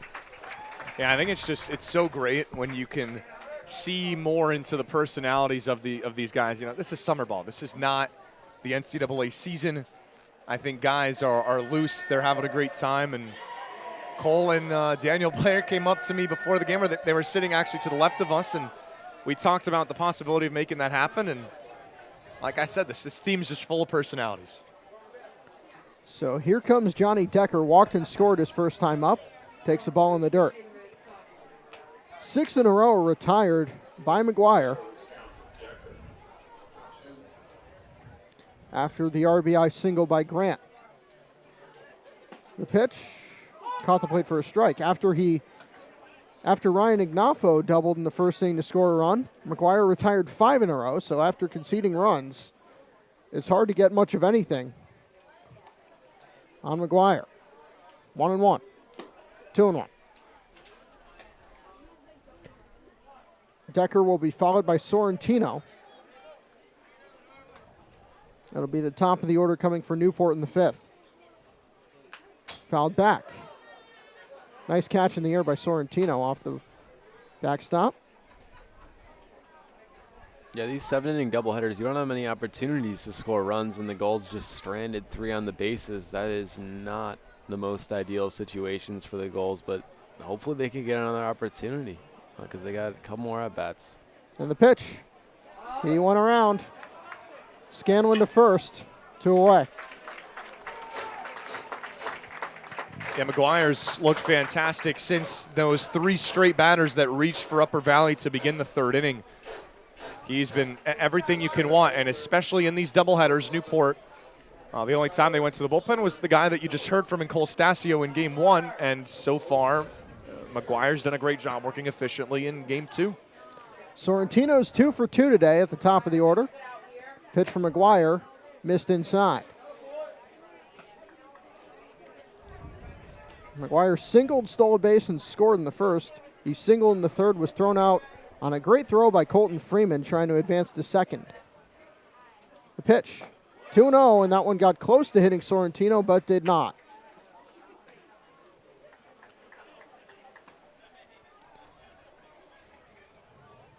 Left-hand hitter from College of Charleston against the Georgia Tech Yellow Jacket. The pitch. There's one over the plate, strike 1.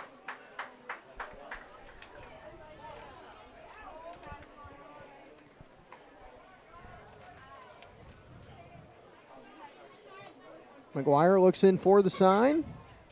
And the pitch. 3-1. He's thrown all those toward the inner half, and 3 a little bit too far.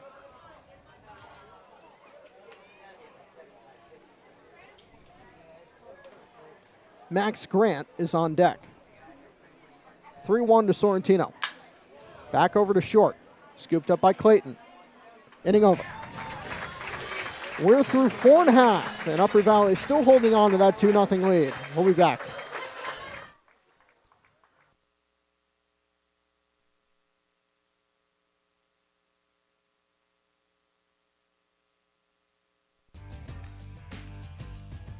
Franklin Sports is proud to be the official batting glove of the New England League. This summer, the NECBL and its 14 organizations join over 200 major leaguers by wearing custom Franklin batting gloves as members of the Franklin family. To design your own custom pair of batting gloves, visit franklinsports.com and join the fam. Franklin is the official batting glove of the New England League.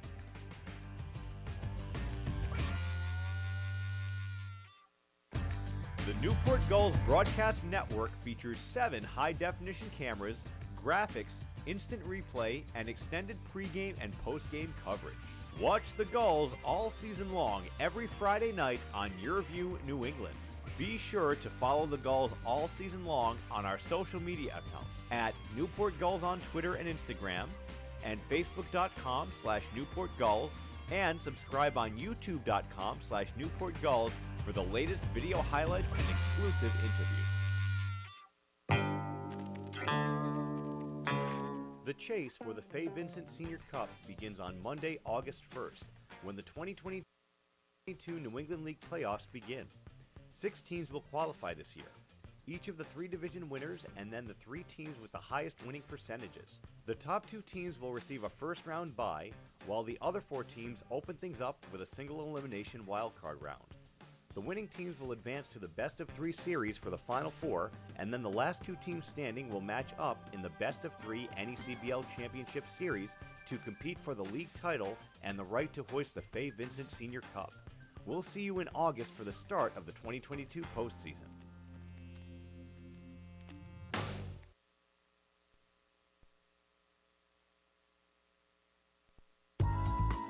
Whether you're an island resident or just visiting, the fastest way to get to the Cape and Islands is by taking the New England League's preferred partner, the Steamship Authority Ferry. Visit steamshipauthority.com for more information.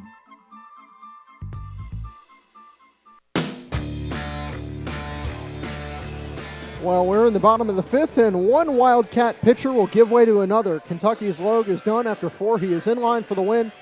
And now it'll be Villanova's Chick DeGaetano making his 7th appearance, 6th in relief on the year. He has a 6.27 ERA, 11 strikeouts to 3 walks, and a 1-2 record.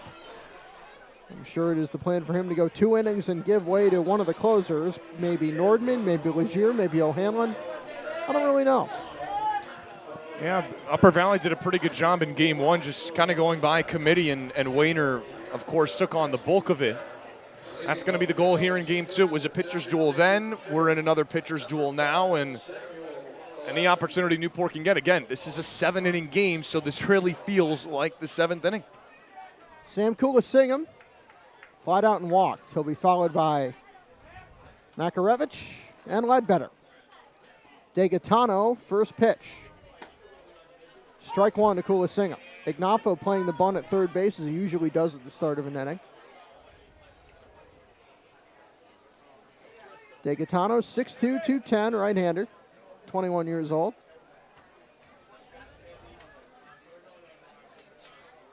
And the pitch, swing and a miss. Good break on that one. DeGaetano in practice experiments with a few different pitches, but probably throws fewer of them when it actually comes to the game situation. But really someone I enjoy talking to about pitching.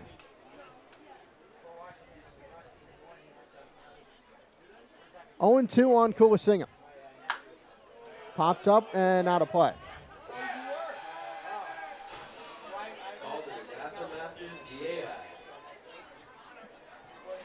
There are a few left in the Upper Valley bullpen, but with a busy weekend coming up, you want to save a few, and DeGaetano, more of a long relief guy, I'd imagine, would go 2. Or if the game's further out of reach, might go the rest of the way. Popped up foul. 5th pitch of the at-bat coming up, all strikes so far.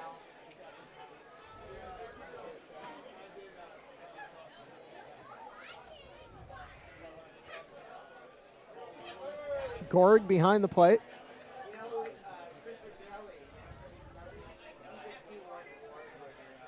DeGaetano from the windup. There's ball 1.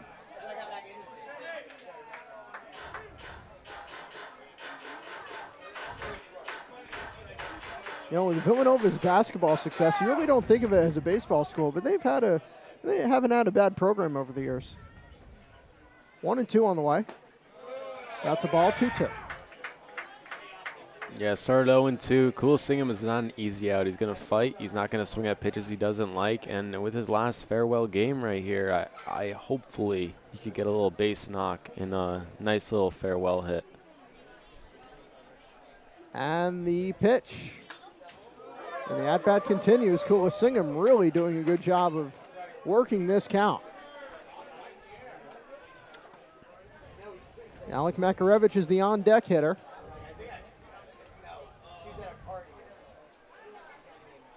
Kulisingham, a switch hitter, batting left-handed for the 3rd time.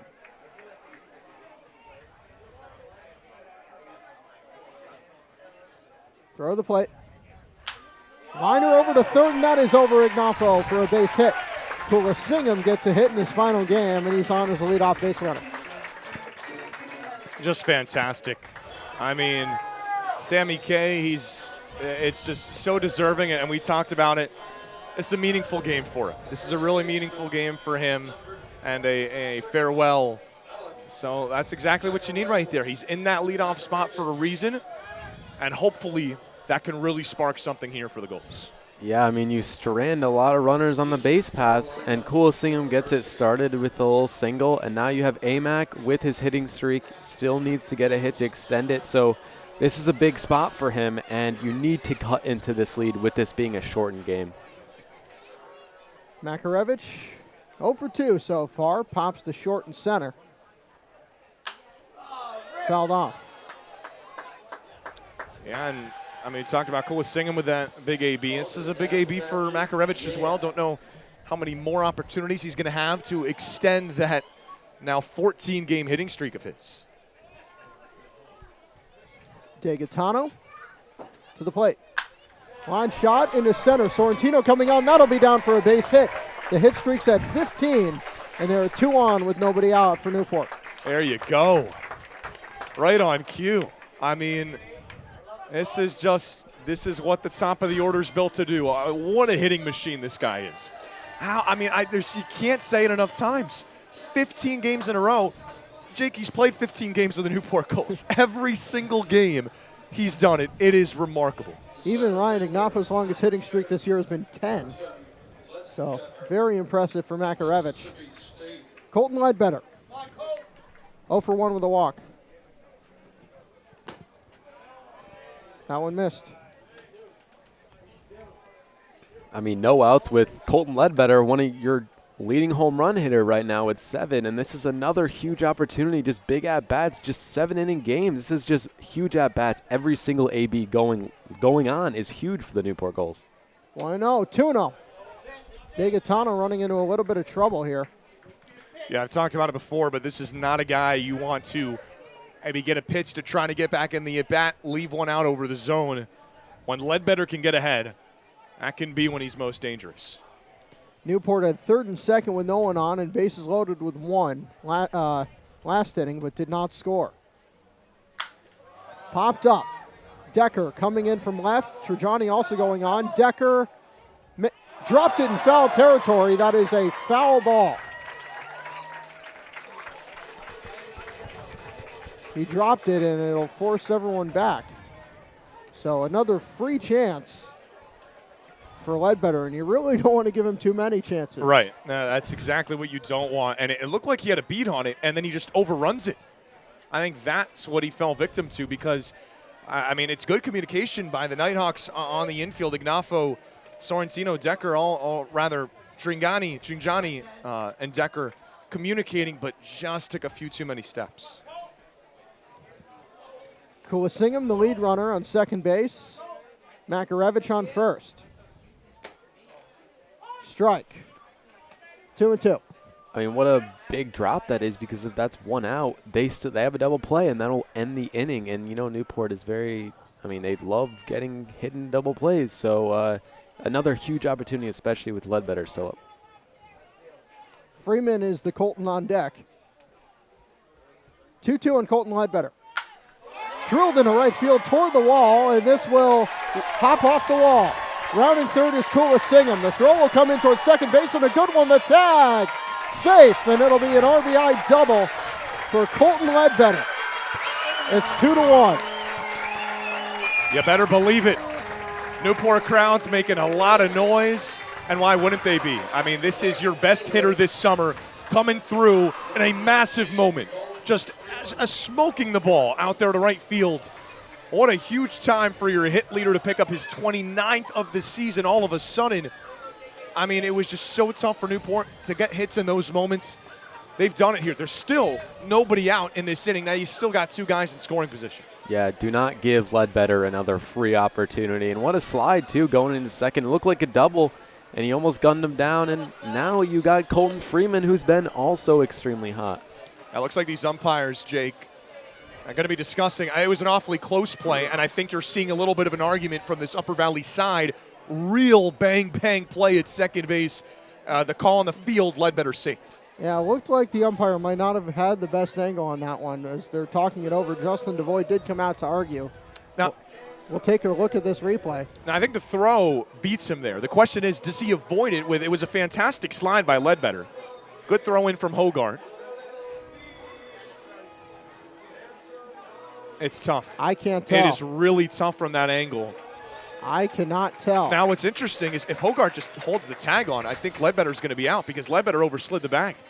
Ledbetter overslides the bag, but the tag comes off, and he gets it back on before. I don't think these umpires have nearly enough evidence to overturn what the call was, which was safe.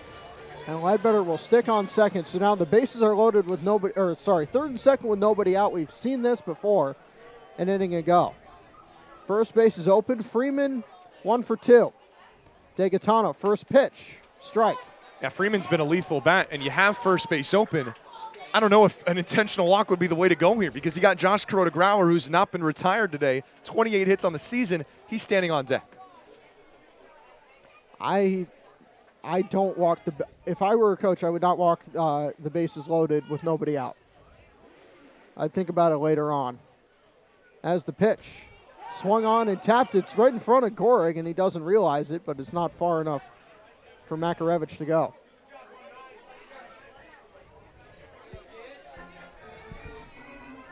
He did go around, though, so it's 0-2. Lowe did strike out 3 batters the last inning. Prevented the ball from even being put in play with runners on third and second. Did walk Beckstein in the middle of that. 0-2 on Colton Freeman. Tapper. Novak will go to the bag himself, coming home. The throw home is not in time. Heads up base running for Makarevich, and this one is tied on the RBI ground out by Colton Freeman. How about that? How about just some heads up base running?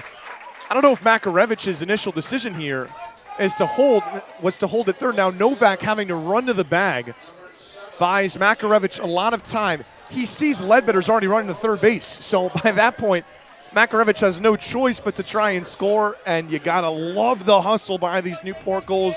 Grittiness, that's what's tied this game at 2. 1 out and Ledbetter on third. Kuroda-Grauer, the hitter, swings to the first pitch, fouls it off. Kuroda-Grauer singled and advanced on an error by Ignafo. Yeah, still just 1 out here, so this Nighthawks infield has to come and creep in with a guy at Ledbetter at third who is as fast as anyone on this team with 8 stolen bags. And the Nighthawks bats have hit a cold stretch too. Well, for their last 8, but we'll cross that bridge when we get to it. DeGaetano to the plate, swing and a miss. And 0-2 on Kuroda-Grauer.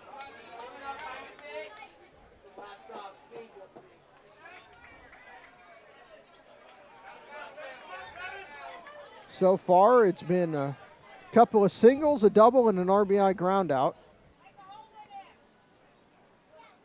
Trying to keep the game tied at 2 is Chick DeGaetano. Struck him out. Tag applied. 2 away. I mean, that's just great break on that pitch. And he fooled him twice in that AB. Real good job by DeGaetano to bounce back because there's so many scenarios. There's so many scenarios where you can put the ball in play and get that run home. One of the scenarios you can keep that runner at third for sure is getting that punch out. So it's up to Slate Alford. Ground out and a strikeout for him today. 2 out, Ledbetter on third. Strike 1. Yeah, we talk about a guy that's due. I mean, he's 2 for the last 17 ABs. I think this is an opportunity for Slate to kind of break that and, get some confidence and get a nice little RBI with the man on third base. 0-1. Bouncer off of Alford, and it's 0-2. Well, he's got a new haircut, so maybe baseball is a sport of superstitions. Maybe he's got that working for him today. You never know when that'll make a difference. Well, he joins Max Grant in that category, and John Hogart, I think, had a good stretch after he got his haircut. Of course, Ryan Ignafo's been playing with short hair all season, so you never really know. 0-2 on Alford. DeGaetano the pitch. Waste pitch there as it's 1-2.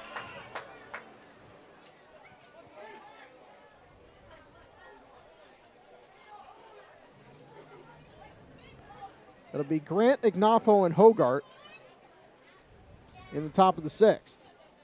DeGaetano looking to get out of the inning. Drilled into left field, and this will be down for a base hit. It could be extras. Decker coming in from left field will launch one into second, and it'll be an RBI double for Slate Alford And Newport is the lead at 3-2 with 3 runs in the 5th. That's how you break out of a tough stretch. That's how you do it, baby. Slade Alford. I mean, this guy has as much, I think, impressive pull power, really, as almost anybody on this team. And that was just smoked. I mean, just smoked off his bat. Just pull side, Slade Alford. The Gulls bats have finally, really, I think collectively, you're not going to come back in the game with one swing. It's a collective effort, and it started with the top of this order. Here we are in the bottom third of the order, but this happened, and the Gulls have taken the lead because of what you're able to do with Kulasinghe, Makarevich, Ledbetter, setting the table. You got to set the table and set the guys behind you up for success, and Newport's finally done that here in the 5th. Yeah, we consistently talk about the depth of this order. Slade Alford finally getting in that hit column. That's another thing. Baseball's a game of confidence. He gets that hit. He gets a nice extra base hit as well. So that's huge for the Newport Gulls. This lineup is extremely deep.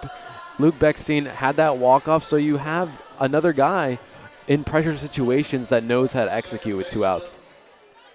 So Beckstein, the hitter. Chad Sturgeon just came out to talk to Degatano as this one is popped up and no play.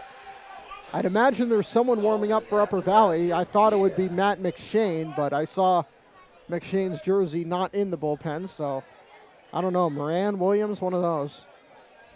One of the, in case of emergency, break glass is. Now nobody's warming up.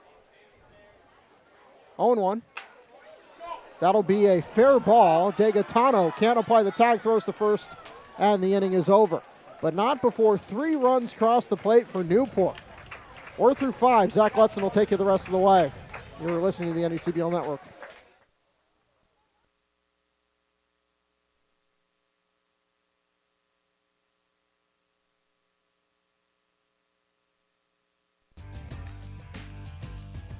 Franklin Sports is proud to be the official batting glove of the New England League.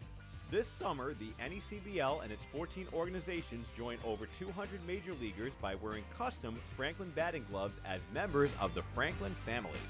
To design your own custom pair of batting gloves, visit franklinsports.com and join the fam. Franklin is the official batting glove of the New England League.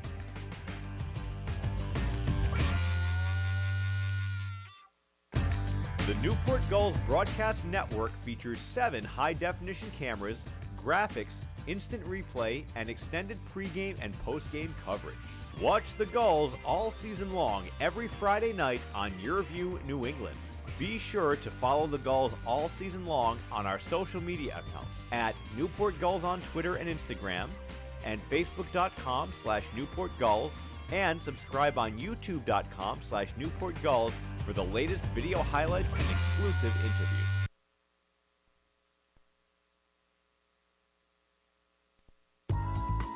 Whether you're an island resident or just visiting, the fastest way to get to the Cape and Islands is by taking the New England League's preferred partner, the Steamship Authority Ferry.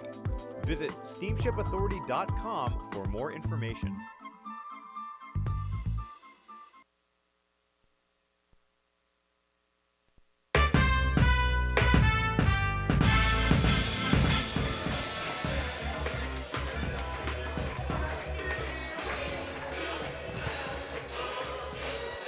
Great night for a ball game here at Cardines Fields.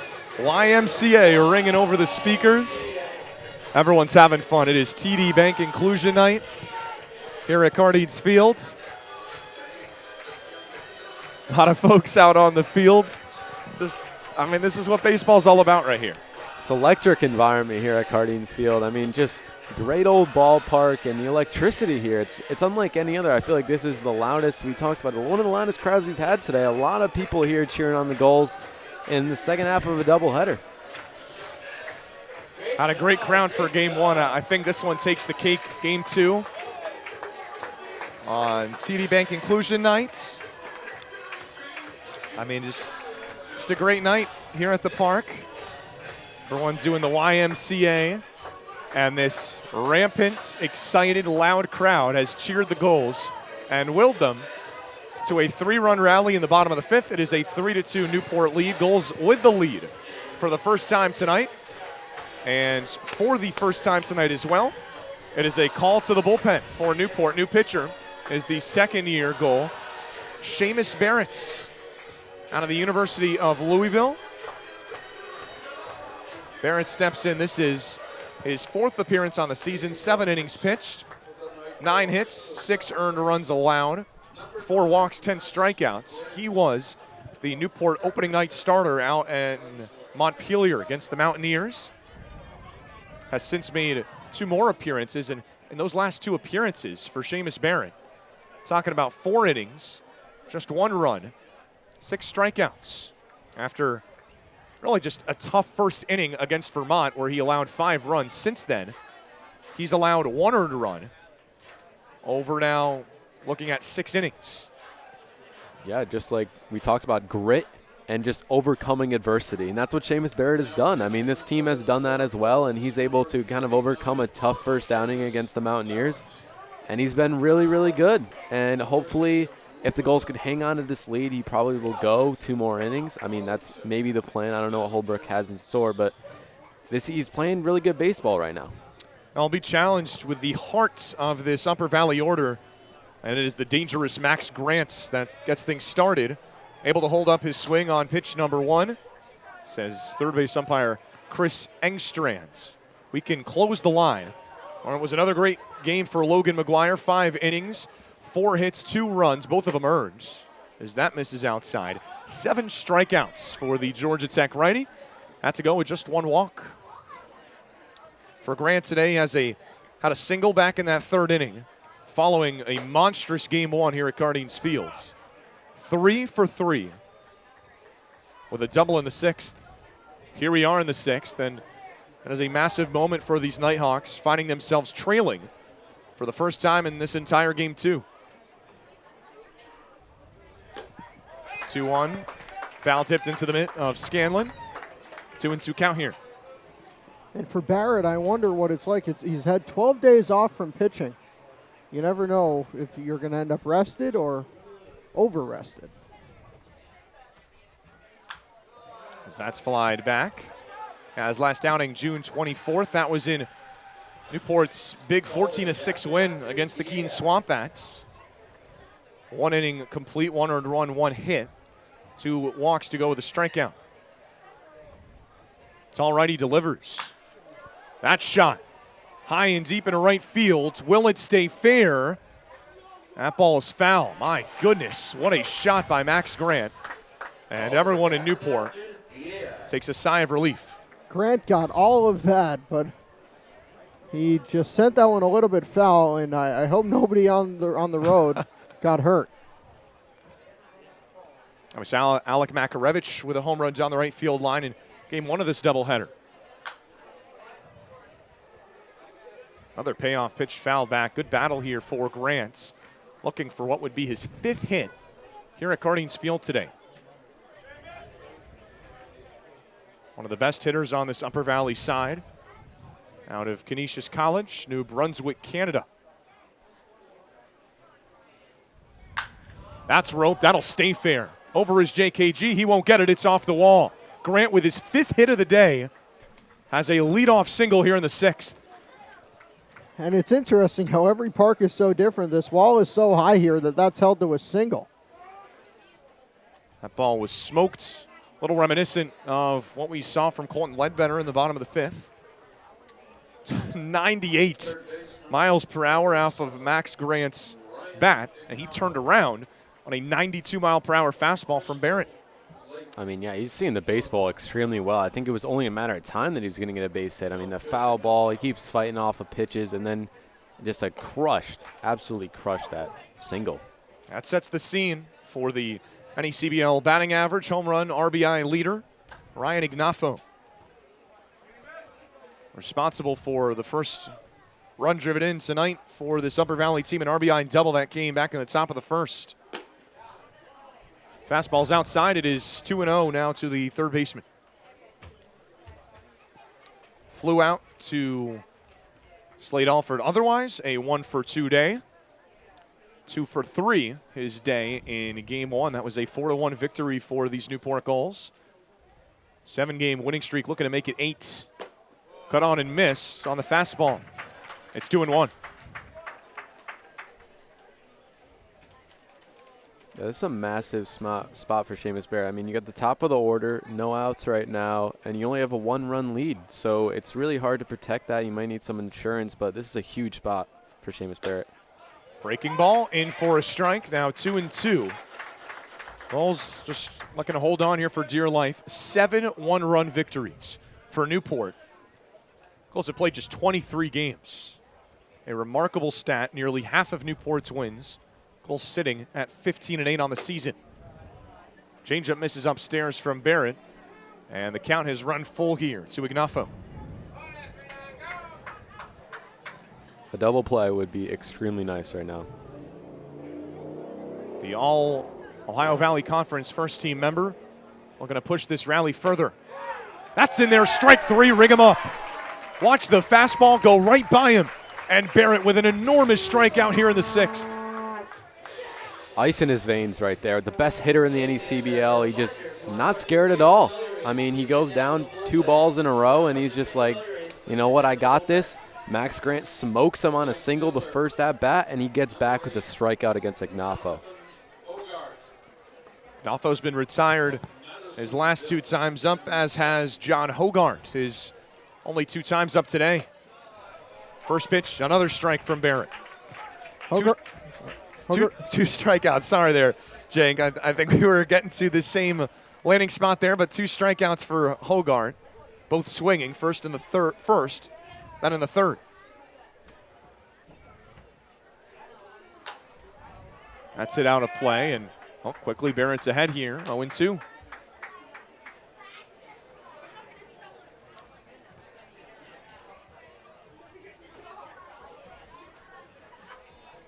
Madisonville, Kentucky native is Hogart, and the cleanup spot in both of these games for Upper Valley.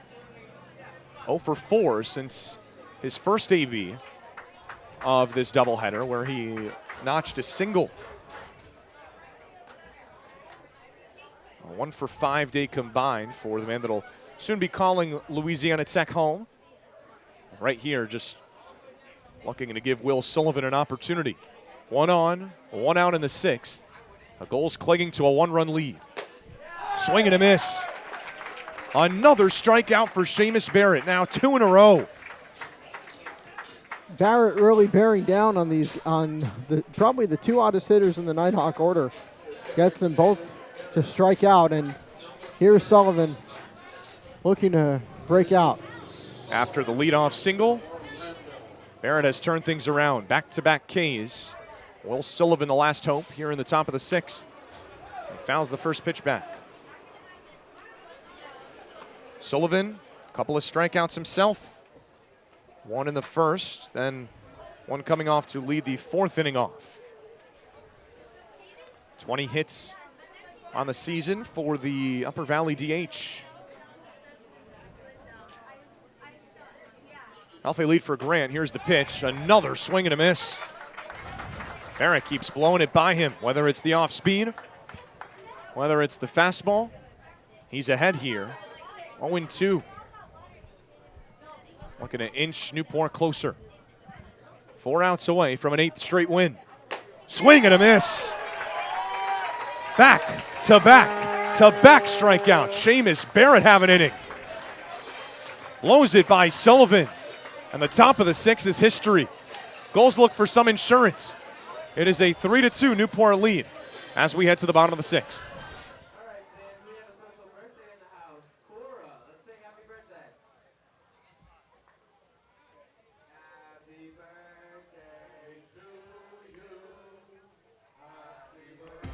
Fans, the NECBL Broadcast Network brings all of the action right to your home every night.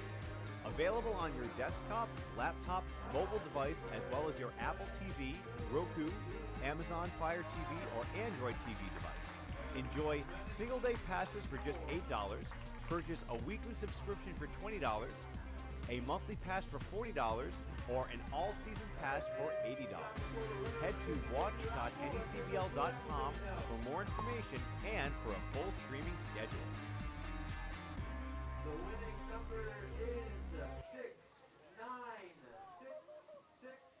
6, 6.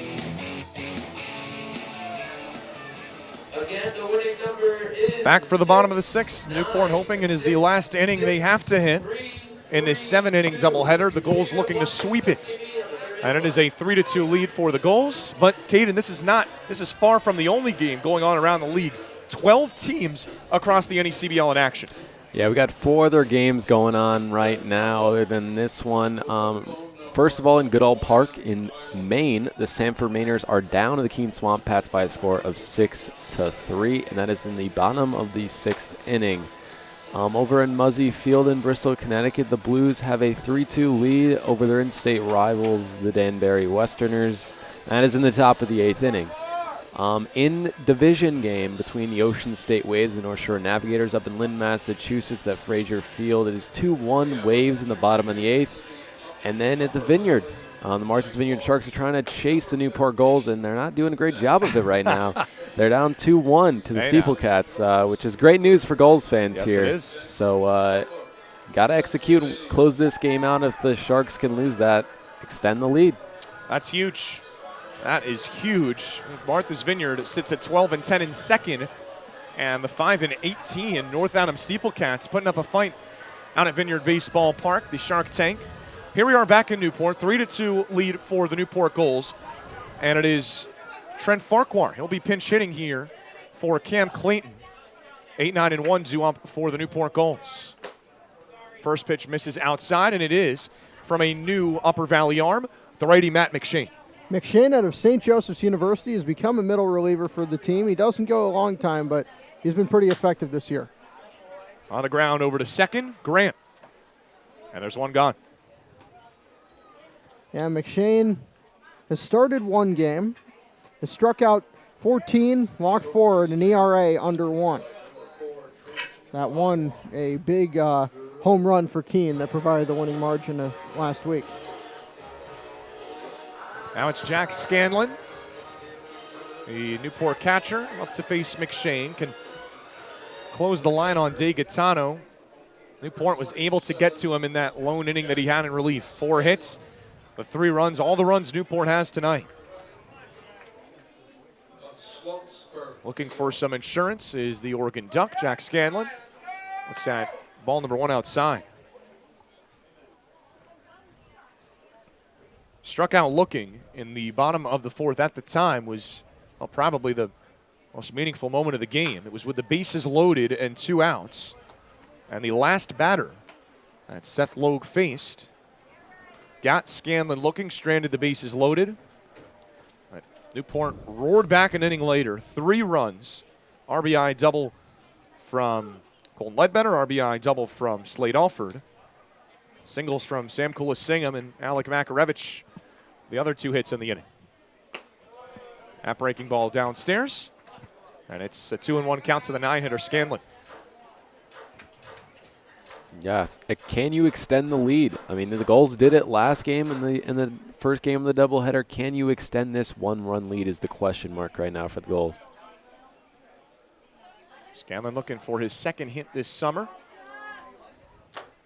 Foul tipped into the mitt of Goring there for strike 2. 0 for 2 on the day. And, well, like we talked about earlier, not quite the start he was looking for at the plate, just 1 for 22 in the rotation with a couple of these other Newport catchers. 2-2, that's in there outside part of the plate. Strike 3 calls. Well, McShane picks up the strikeout, and 2 up, 2 down for him out of the pen. Well, McShane, a good pitch right there on the outside corner and a good frame by Gorig. He's worried, after he could not keep a lead at 1 against Keene, he's worried about keeping the lead at 1 here against Newport. Goals up by the slimmest of margins, and it is the top of the order. And the Newport leadoff man, Sam Kulisingham, looks at strike 1. Sammy K, a hit his last time up. That led off the inning, and that led off the rally for Newport. 4 hits, 3 runs in the 5th. Cut on and missed. On the off speed, now it's 0-2. Also reached base in the 3rd on a walk, so a 1 for 2 day officially for Kulisingham. got game 1 off. Here he is in game 2 of this 7-inning doubleheader.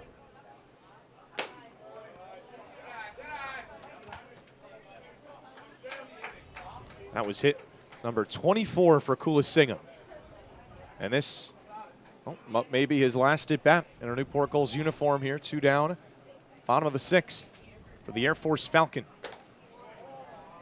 This is outside. Now he's earned a 2-2 count. Departing the Gulls, he is returning to Colorado, a shadowing program. He is a member of the Air Force Academy after a extremely memorable season with the Falcons. And now he's earned a full count.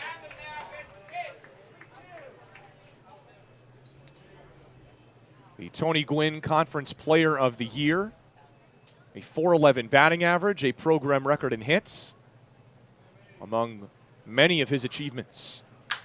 That's thrown back up the middle, base hit for Kulasingam. 2 in a row for Sammy Kay in his final game.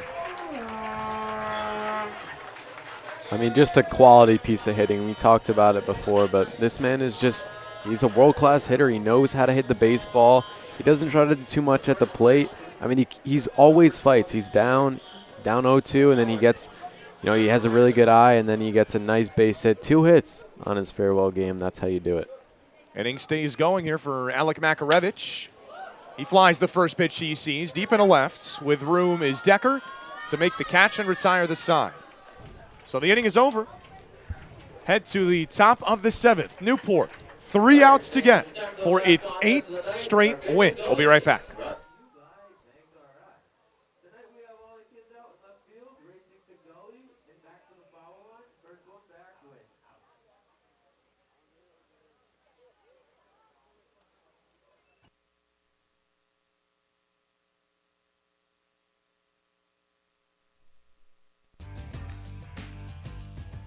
Franklin Sports is proud to be the official batting glove of the New England League. This summer, the NECBL and its 14 organizations join over 200 major leaguers by wearing custom Franklin batting gloves as members of the Franklin family. To design your own custom pair of batting gloves, visit franklinsports.com and join the fam. Franklin is the official batting glove of the New England League.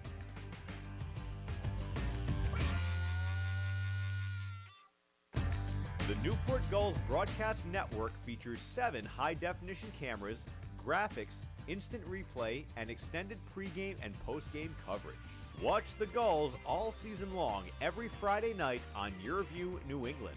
Be sure to follow the Gulls all season long on our social media accounts at Newport Gulls on Twitter and Instagram, and Facebook.com/Newport Gulls, and subscribe on YouTube.com/Newport Gulls for the latest video highlights and exclusive interviews.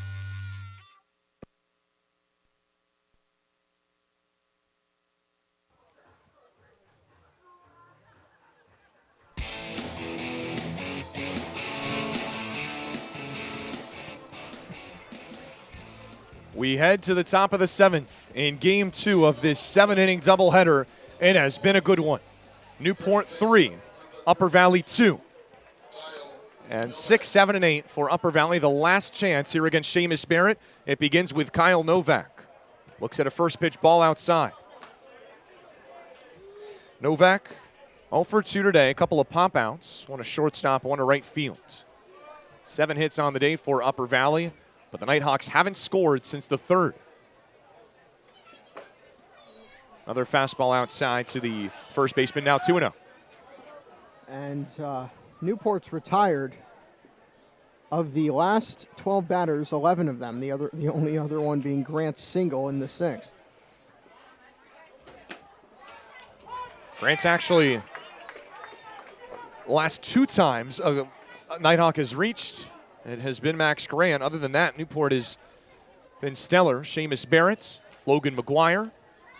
Pitching masterclass for these goals in this doubleheader as that's flown out into left field. Freeman has a beat, and there's one gone. 1 away, 2 more to get. And Luca Trajani, the shortstop, next to step in. You get another look. That ball, it was tailing, but Freeman with plenty of room to make the play. And it should be mentioned, Nick Wang has a bat in his hands in the on-deck circle to hit for Gorig. There's Wang that started in game 1. As that gets the zone from Barrett. 82 miles per hour with a little bit of movement on it. Trajani 0 for 2 today. Nobody from 4 through 9 through this Upper Valley order has a base hit tonight. It has been the top of the order, really the top 3 that have gotten it done. 2 hits for Sorrentino, 2 for Grant, and a double for Ignafo. Those are the 5 hits for Upper Valley. 4 through 9, while I've reached base, have not recorded a hit. Barrett looking to continue that trend. 0-2 the count to Trajani. Here's the pitch. Upstairs on the breaking ball now, 1-2.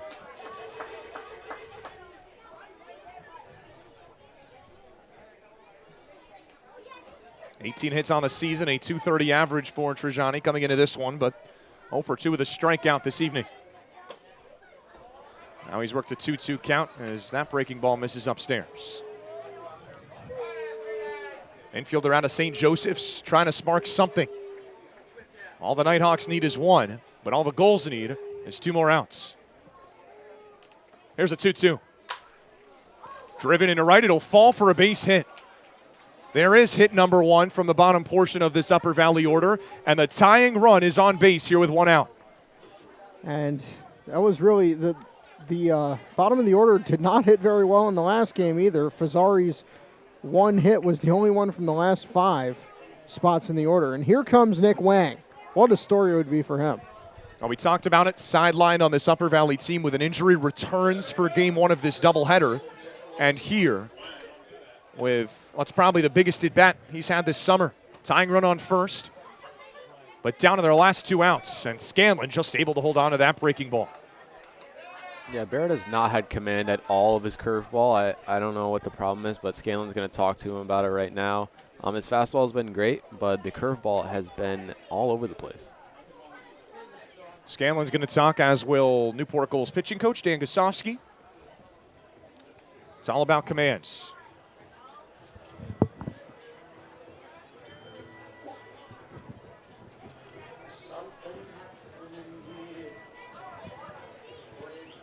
This is Barrett's game for now. There is nobody loose, as far as we can tell, in that Newport bullpen.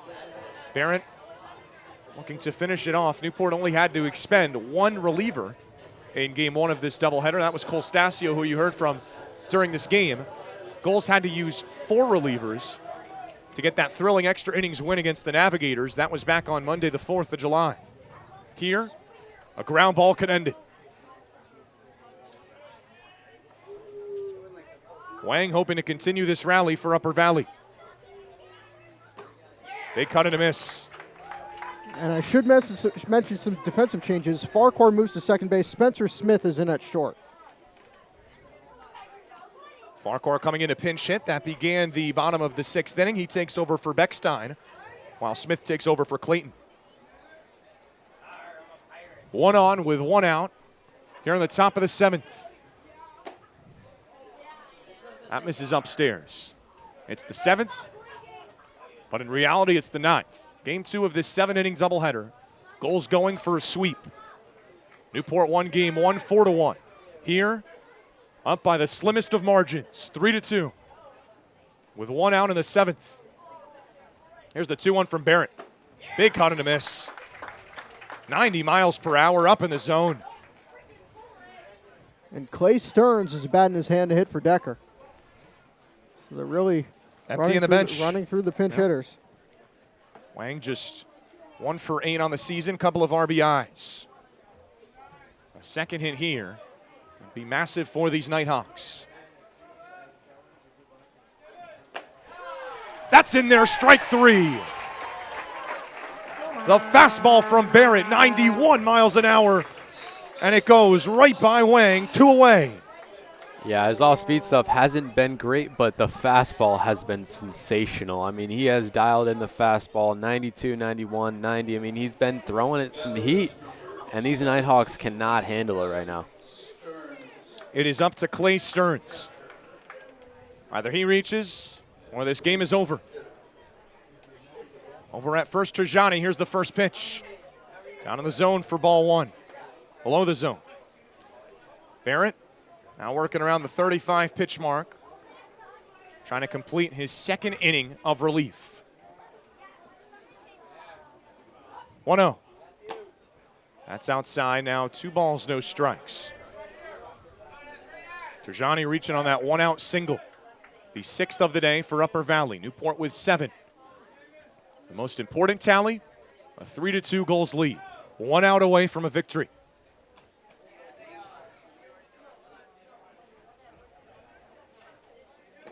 Skips in the dirt, and it is now a 3-0 count here to Stearns. He's pitching carefully with Stearns, with Sorrentino in the top of the order on deck. He's going to really need to throw it over the plate. I think this is what Upper Valley's welcoming. You get the top of the order up and Sorrentino on deck if he comes up. He's got a multi-hit day. And if he comes up in that scenario, you'd have the tying run at least in scoring position, you'd think. Here's the 3-0 from Barrett. Down low ball 4, a 4-pitch walk to the pinch hitter Stearns. And things have gotten real interesting. Tying run on second, go-ahead run on first for the top of the order and Tyler Sorrentino. And this is the moment Sorrentino wants. Against Keene, the Nighthawks fell 3-2 despite getting the tying run on third base. Now they have the tying run in scoring position. And we'll see what Sorrentino does. What a spot, what a moment. Everyone on the edge of their seat. Now Sorrentino's going to call for time. Talked about those 2 hits. Singles in the first inning and the third inning. Here we are. He is the last hope for these Nighthawks. 2 away, and the 7th in game 2 of this 7-inning doubleheader.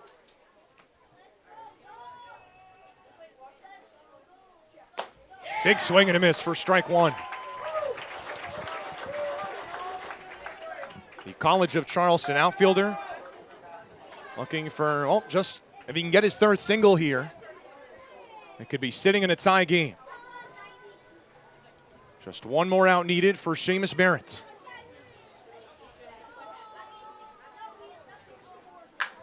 Driven back up the middle and through for a base hit.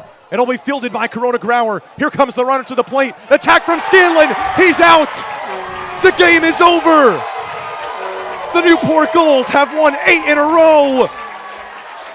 An unbelievable ending. A play at the plate to end it. And the Gulls win it 3-2. Unbelievable stuff. You cannot write this. I mean, a Hollywood scriptwriter cannot write that ending. I mean, that was insane. I mean, just absurd. Base hit for Sorrentino and then gets gunned out in a tag. I mean, obviously a questionable decision to send him, but Scanlon applies the tag and the game is over. I think that's the right decision, but that's got to be the widest turn I've ever seen in my life from Trajani. What a throw by JKG. It's the 2nd Gulls outfield assist of the night, and it's the most effective and biggest one of the season. What an ending. My goodness. Everyone take a deep breath if you're watching at home. The Newport Gulls have won 8 in a row for the first time since 2015, and they did it in the most dramatic of ways. They sweep this doubleheader from the Upper Valley Nighthawks. 4-1 in game 1, 3-2 in game 2. Gulls hugging, Gulls rejoicing.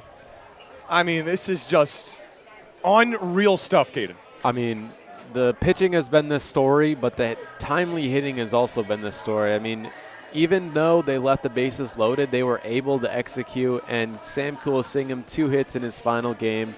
That's phenomenal. Just love to see that as well from a prolific hitter that he is. And the Newport Gulls, they ride on. They keep going, and the Gulls are hot. The Gulls are hot right now. Gulls are hot. That's 8 in a row. Newport hasn't done it since the last time the Gulls were division champions back in 2015, 7 years ago. Here they are. They were sitting at 8-8. And now sitting at 16-8. What a turnaround. And, well, that's the thrilling side of it if you're Newport. And Upper Valley, Jake, on the other side, this is a tough pill to swallow. You got the rally. You got the top of the order up. And you got Sorrentino up. It's really the situation coming into the 7th inning you could have wanted. Yeah, well, really, the Nighthawks cannot You beat Vermont in the close game, but really the Nighthawks cannot win a close game. It has been few and far between that when they win, it's in the blowout, and when they're in tight, they don't win. On the other side for Newport, they do win these close games. It's 8 one-run victories to make it now 8 wins in a row. I mean, this magical season continues. Gulls in their quest for a 7th Fay Vincent Senior Cup. I mean, it has been a magical, magical ride for Newport. 3 runs on 7 hits, no errors for the Gulls. 2 runs, 6 hits, 1 error for the Upper Valley Nighthawks. Jake, I know it's the only time that we will see each other this season, at least barring a matchup in the NECBL playoffs, but it's been an absolute pleasure sharing this booth with you for 2 thrilling games here. Yeah, it's been pretty good. And for the Nighthawks, they fall down to 500, which is certainly not where their talents should have them. They have chances coming on. They have a home game against Sanford tomorrow, on the road in Vermont on Friday, and then home game Saturday, Sunday, Monday. So this is really the turning point of the season for the Nighthawks. On the other side for Newport, 8 in a row, like we've said. Gulls will be on the road tomorrow against Bristol, back here at home Friday against the Winnipesaukee Muskrats. That'll do it for Jake and myself up here on what's been an unbelievable doubleheader. Newport winning game 1 and a close one, 4-1. They win game 2, 3-2. But our coverage doesn't stop here. Caden Sharp and Cyril will take you through the game in this unbelievable game and day in the NECBL. And I will do a final sign-off from downstairs. But stick with us here on the NECBL Network. Caden, take it away. I mean, thanks, Zach. I don't know about you guys, but my heart is still beating. This game was absolutely phenomenal, and the Martha's Vineyard Sharks are still down in the Steeplecats, so the lead could possibly extend in the division today. Right now, the Gulls 16-8, as Zach said. They have a 3-game lead, a full 3-game lead over the Sharks, and that could be extended if those Steeplecats can keep that lead over the Martha's Vineyard Sharks over at the Vineyard. This is just an unbelievable performance. I mean, the way it ended, I mean, you have Scanlon Krodegrauer guns him out. Scanlon applies the tag, and just the crowd here today was phenomenal. The environment was fantastic. I mean, the Newport Gulls are buzzing. The city of Newport is buzzing, and all is well. Sam Coolasingham will leave Newport on a high, and maybe he possibly could come back, as Zach alluded to.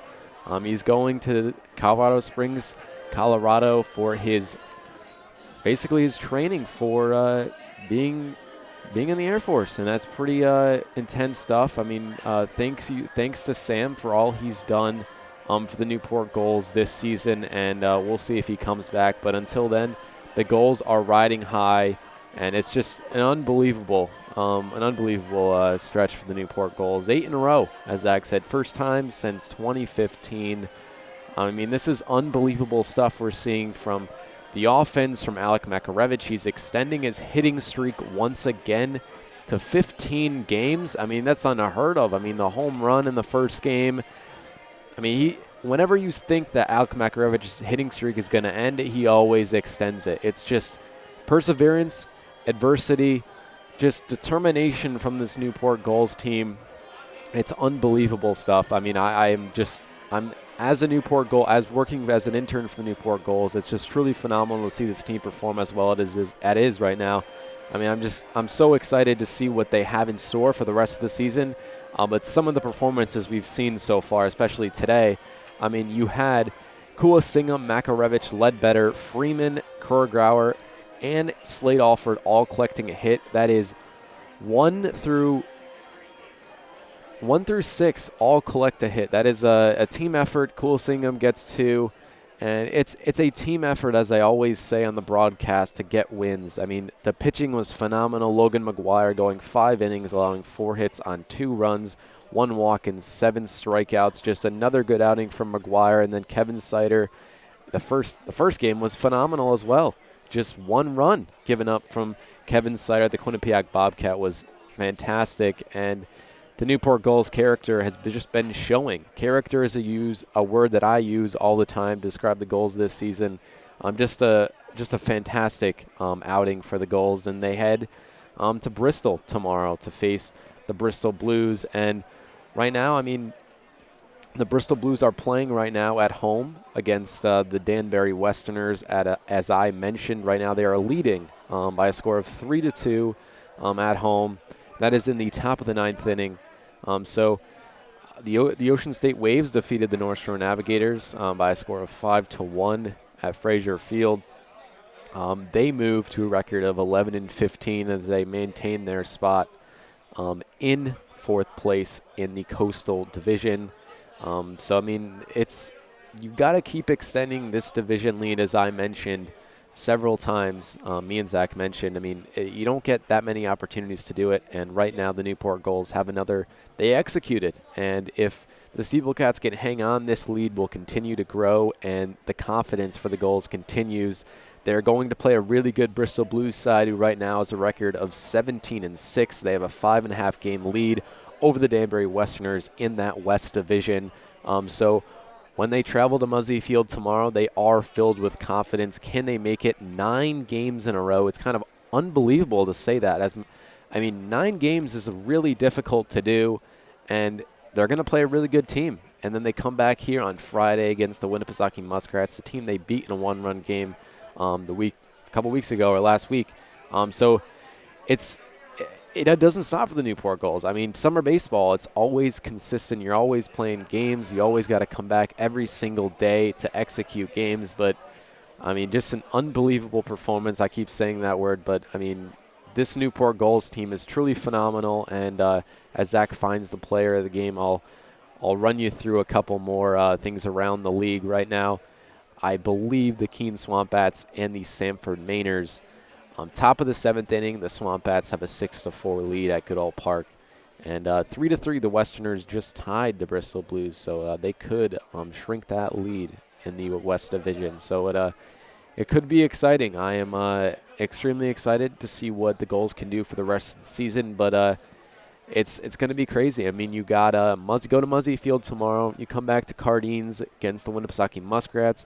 And then on Saturday, you travel to Old Mountain Field to play your rivals, the Ocean State Waves. And then Monday, you're back here at Cardines Field to play the North Shore Navigators.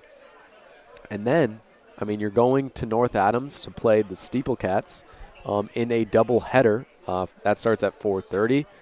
That is on Tuesday, July 12th. And then you're back here Wednesday and Friday. You're playing the Bristol Blues on Wednesday, the 13th, and then the Danbury Westerners on Friday, the 15th. So, I mean, it does not stop. The Newport Gulls have to consistently keep this up because summer baseball, I mean, you never really know what's going to happen. You have those ebbs and flows. You have those hot streaks. You have those, kind of struggling. You're struggling sometimes. The Gulls struggled a little bit. But right now, they're hot. I mean, as Jake Garland said, the Newport Gulls are red hot. They are cruising right now. It was not easy. It was not an easy task to beat these Steeplecats. I mean, they have arguably the best hitter in the entire NECBL in Ryan Ignafo, and he played fantastic, and so did several of their players. I mean, Max Grant was phenomenal. He was phenomenal today. Tyler Sorrentino is great as well. The top of the order for the Nighthawks was not the problem, as we talked about. It was the bottom of the order that didn't really execute when it needed to. And the Newport Gulls lineup really is so deep. And Colton Freeman continues his streak of every time he gets a hit, the Newport Gulls have won a game. So that continues on. And the pitching continues to be the story. The pitching has been sensational from Kevin Sider, Logan McGuire, Cole Stasio, and Seamus Barrett. 4 strikeouts to close the game. They only used 4 pitchers in this doubleheader. Extremely impressive. They had to use 5 pitchers in their previous game on Monday on 4th of July against the Navigators. So it's really taking a lot of bodies in the first game, but now you're basically just using 4 guys, and that is really how you execute a game plan. And really want to keep those arms fresh. It's summer baseball, and your guys are pitching a lot, and you're using a lot of arms. You want to kind of get these guys as much rest as possible, and that's what they're doing right now. And you go in. I mean, you go into tomorrow, go to Bristol. As I said, you're playing a good team. So Alec Makarevich is going for his 16th game in a row of a hit. I mean, it's just truly phenomenal just watching this team play right now. They are red hot. Sam Cool Singham leaves, but, I mean, you still got a fantastic order, and Colton Ledbetter is fantastically hot. Colton Freeman is fantastically hot as well, and so is Josh Cordegrauer. So that is it for me up here at the booth. I'll be back here on Friday with Zach for the Winnipesaukee Muskrats matchup. But until then, Zach down on the field with the 2 players of the game, Logan McGuire and Kevin Sider of today's doubleheader. All right, here we are, a magical night for the Gulls. They sweep the doubleheader, winning in 3-2. I'm joined by both of Newport's starting pitchers today, Kevin Sider, Logan McGuire. Pitching's been the catalyst, Kevin, of this streak for Newport. And you just continue this dominant stretch that you had. 6 innings. Upper Valley able to get a couple hits, but you stuck with it. What's kind of your mentality on the mound? Well, they were a good hitting team. They had a lot of quality at bats. They were taking pitches, taking good strikes, taking good balls, close balls. They were putting the bat on the ball pretty frequently, so definitely hats off to them. But all day, me and Jake were kind of just trying to work in and out of the zone, both sides of the plate, and just kind of spin the breaking ball when we could. But overall, it was good. 6 innings for you today, 22 on the season, just 2 earned runs. That's pretty ridiculous. How do you think you've really found your form and gotten comfortable this summer? Honestly, it's just the culture around the Newport Gulls. I mean, this is one of my favorite teams I've ever played on. It's a great atmosphere to come play for, play in front of all these fans, and also I got great defense behind me. That's something I love personally, so it's always fun to pitch in front of those guys. Well, defense getting it done. A thrilling play at the plate to end game 2, Logan. That's the game that you started, and you were great again here tonight. 5 innings. Upper Valley gets those 2 runs early on. Gulls fall in a 2-0 hole, but you stuck with it, and you didn't give up another run after the 3rd inning. What's the mentality? Once maybe you give up 1 or 2 to stick with it, know that your team can pick you up and that you can still put a great outing together. Yeah, absolutely. Sometimes whenever I get into a game, very beginning of the game, I get a little happy, antsed up. And I guess those very first couple of innings, I was putting a little bit too much pressure on myself to make good pitches. And really it was as simple as, quote unquote, not caring. Obviously I care, but it's just not really putting as much pressure and being a lot more relaxed during those next 2 innings to make stuff a lot easier on me and to go the distance if we needed to. But yeah, it was as simple as that, and just keep my head up and keep rolling. Well, it's a magical run here for the Newport Gulls. 8 in a row, first time since 2015. How do you keep this magic going? Got the Bristol Blues, who are a pretty good team, up in first in the West Division. First time Newport's faced them this season. How do you continue this magic? Yeah, a lot like what Kev said. It's the culture. As long as we all just stick together, we always do. I have no worries, and we're just going to go out there and dominate on the mound and at the plate as usual and get things done. All right, that is Kevin Sider to my left, Logan McGuire to my right after a thrilling pitching-led performance. Gulls sweep the doubleheader. Appreciate the time from the both of you. And Newport, they'll be back here on Friday to face the Winnipesaukee Muskrats, but before that, out at Muzzy Field tomorrow against the Bristol Blues. We will see you on Friday, but for now, signing off in this 7-inning doubleheader, Newport wins it in Game 2 by a final score of 3-2, and we'll see you here at Cardines Field on Friday.